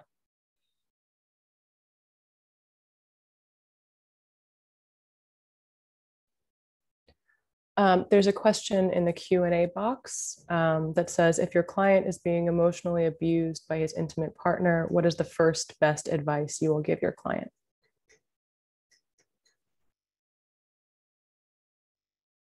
This is what I look for. I say that they are believed. This is one of those, there are no scars moments, but the scars are very real. No physical scars, I mean.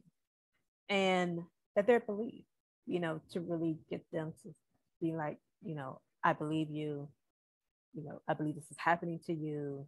This is not something that you're making up. This is not all that's in your head, particularly if you're dealing with someone who's being abused by a narcissistic, manipulative individual, just having that proclamation alone that what they're experiencing is real, is the first step.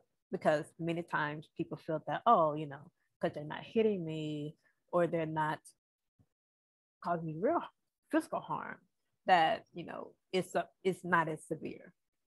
And I think that also getting people to understand the signs of what emotional abuse is, when it comes to the way that a partner is manipulative, and the way that they are talked to. I think that just really validating that person can be the first step.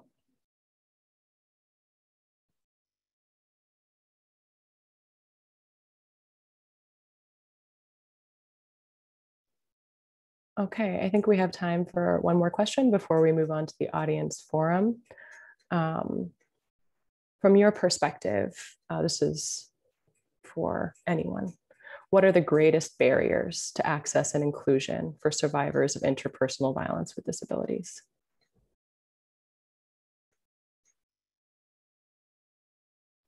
This is Lydia. I don't use the word inclusion, and I don't like the word inclusion. The word inclusion implies that the problem is simply that someone who is marginalized isn't allowed in to an existing structure or system or institution. And the reality is our existing systems, structures, and institutions are profoundly ableist and misogynistic and racist and so many other forms of violence. And I don't want to be included into a white supremacist institution or system. I don't want to be included into an ableist system or institution. I don't want inclusion. Inclusion implies the lines of power, what I was talking about earlier, that the lines of power remain the same. Inclusion implies that we do not disrupt or change the systems as they are, that those who've always wielded power will continue to wield power, but it'll be more superficially acceptable or palatable because of the inclusion of people who aren't homogenous or monolithic. But that's inclusion into what is fundamentally a burning building.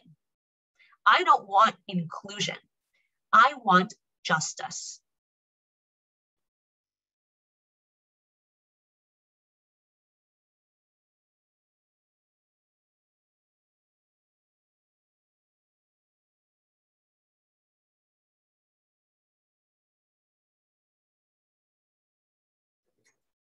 Would anyone else care to respond to the question before we move on to the audience questions? Thank you, Lydia. I say for me, the greatest injustice is that it's taken us this long to have these type of conversations and to actually do something about it. But now that we are having these conversations, that time has been overdue, and the time is definitely now for us to do something about it. And today we've covered, a good portion of what can be done. And now it's up to you all as the audience to take what has been shared and to really go out and figure out, excuse me, what would be the first course of action that you can impart today in your line of work to really bring forth the change that should have always existed in the first place.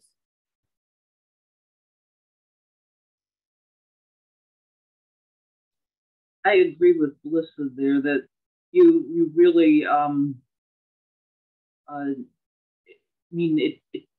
we're having this conversation. That's a good start, but it's really up to you. I think that our barriers start kind of inside of each of us in the barriers we put up between the people that we're trying to serve and ourselves. Those are the barriers that we can address right offhand is opening up and looking at ourselves and how we're treating others.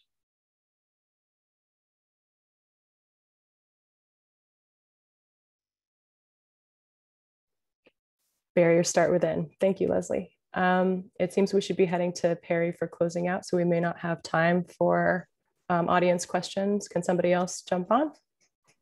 Hey, this is Gabrielle. I just want to get at least one question out to the audience before we move to closing remarks. So thank you to all of our expert panelists and everybody for your participation in the event thus far. I know that we have a wealth of information in the audience, and at least 10% of you said that you're really knowledgeable about this area. So I don't want that to go unrecognized.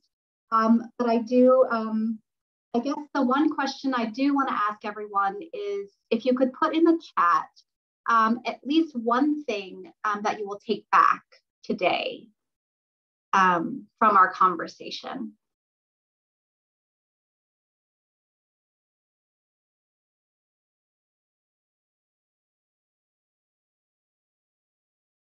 Oh.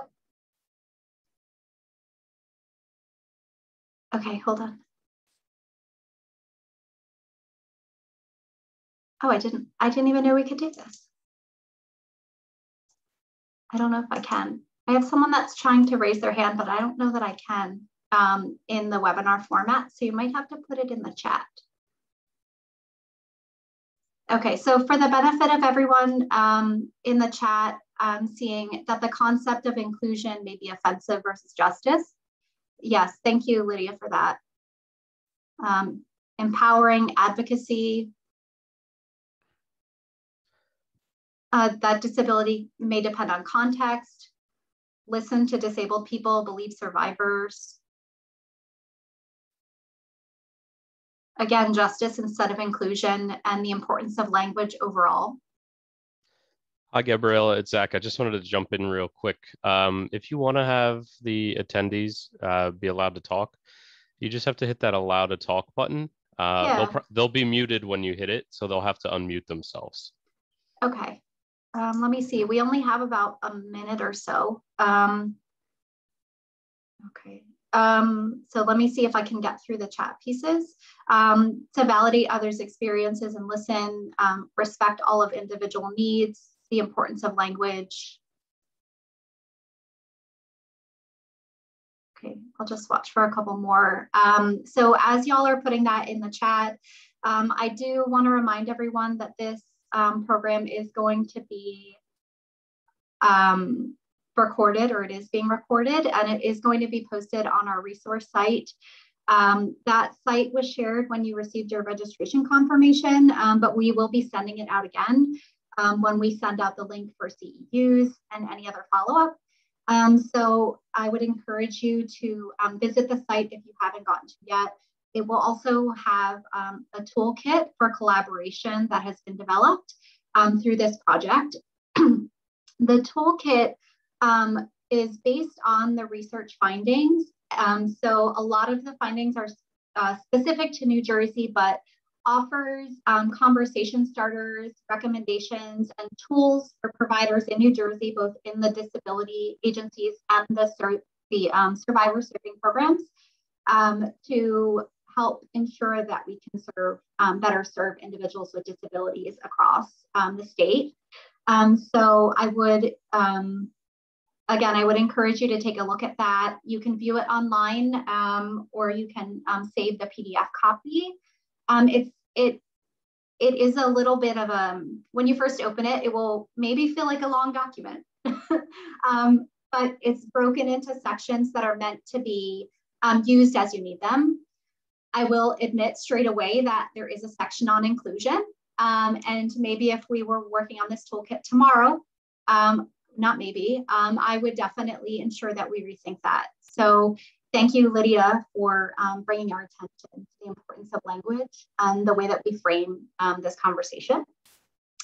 I'm just going to read a couple more things that have come up in the chat, and then I'm going to turn it over to Perry. So we've also talked myths about disabilities, that disability doesn't mean coercion in terms of sexual intimacy, that perhaps we don't know as much as we thought we did. And this person noted, we're in the early stages of building powerful, effective services for the disabled. So I would, in response to that, I just want to note that this is just the beginning of the conversation. And so I hope that we can continue this and continue this work and continue to build these collaborations. I do also want to mention, because I forgot, that, how could I forget, that on the 29th of this month, so just in 2 weeks, we're going to be reconvening, and we'll be inviting a representative from each agency within the state to join us for a collaborative conversation where we'll break out into regional groups to have more direct and thoughtful conversations about next steps in terms of working together at this intersection. So those registration links for the 29th have gone out, but you can also find more information on that resource site. In the interest of time, I'm sorry I won't be able to digest everything in the chat, but this transcript will also be available for folks to review after the session. And so now I'd like to turn it over to Perry. Perry Inaran, MPA, is the director of the New Jersey Department of Human Services, Division of Disability Services, and she will be closing us out today. Perry. Thanks, Gabrielle. Can everyone hear me? Okay. So I am, as Gabrielle said, the executive director of the Division of Disability Services. I am an older white woman with blonde hair. I am wearing a jade green dress and a white sweater. So good afternoon, everyone. It is my pleasure to wrap up this morning's training and discussion with a few comments. I want to start by sharing my, as well as the division's, ongoing commitment to this work over the long term. While the Division of Disability Services has been fortunate to receive VAWA funding for several years, when I took this position, I wanted to take a step back and conduct a landscape analysis to ensure that we identify needs and gaps and direct the modest amount of funds that we receive judiciously. And that led me to the Center on Violence Against Women and Children at the School of Social Work at Rutgers University, and Dr. McMahon and her colleagues, who agreed to conduct a needs assessment to help guide our efforts. So I certainly want to thank Dr. McMahon. I want to thank Gabrielle Galt and her team, and Dr. Laura Johnson, who is the primary investigator on the needs assessment. Today's discussion begins an important dialogue about the unmet needs of survivors of domestic violence and sexual assault who also have disabilities. Our goal was to bring awareness to the challenges faced by survivors with disabilities and to mobilize our stakeholders to bridge service gaps by building relationships. So of course, I want to acknowledge New Jersey's key sexual assault and domestic violence service providers, the New Jersey Coalition Against Sexual Assault and the New Jersey Coalition to End Domestic Violence, as they are critical leaders in this work. And I also want to thank the Centers for Independent Living and the ARC of New Jersey and their representatives, as well as our state partners, professionals, advocates, and all those who work tirelessly to improve the care and lives of every survivor. We are really grateful to our moderator, Jessica Oppenheim of the ARC of New Jersey's Criminal Justice Advocacy Program, and we look forward to our future work with her team. I want to give a giant thank you to our expert panelists, Valissa Thompson, Lydia Brown, and Leslie Myers, for sharing their insights and expertise in promoting safety and access for every survivor. And you've definitely given us a lot to digest and think about today. And I would be remiss if I did not take this opportunity to thank dedicated DDS staff, our program specialist, Susan Rogers, and our division administrator, Lorianne Wilkerson-LeConte, who oversees the TBI Fund and the Disability Health and Wellness Unit. And Sue worked in this field earlier in her career and has brought her interest, passion, and expertise to this grant from the day she arrived, really hit the ground running. And Lorianne, who is a seasoned professional in public health, brings that important public health lens to this issue. In closing, we look forward to continuing this discussion on June 29th as we convene state leaders, as Gabrielle just mentioned, in domestic and sexual violence and key disability stakeholders to promote collaboration and foster interagency relationships to achieve that sustainable change. And we will increase capacity in implementing strategies for operational planning, policy and protocol changes, and work directly with survivors. Over the next year, DDS and Rutgers will engage survivors and decision makers to improve services and outcomes. And I also just want to acknowledge we had a really wonderful turnout today. So I will give a shout out to our audience. I understand that registration was well over 200 people, and really, really pleased to be able to present something to so many people. So thank you for taking the time to attend today. I know you have lots of choices about what you do with your time. Have a wonderful afternoon, and we look forward to sharing our findings as we move forward with this with all of you. So thank you again.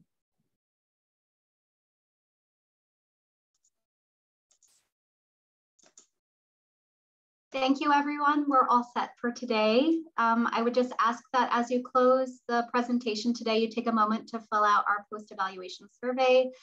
We'd love to hear more from you. Thank you all.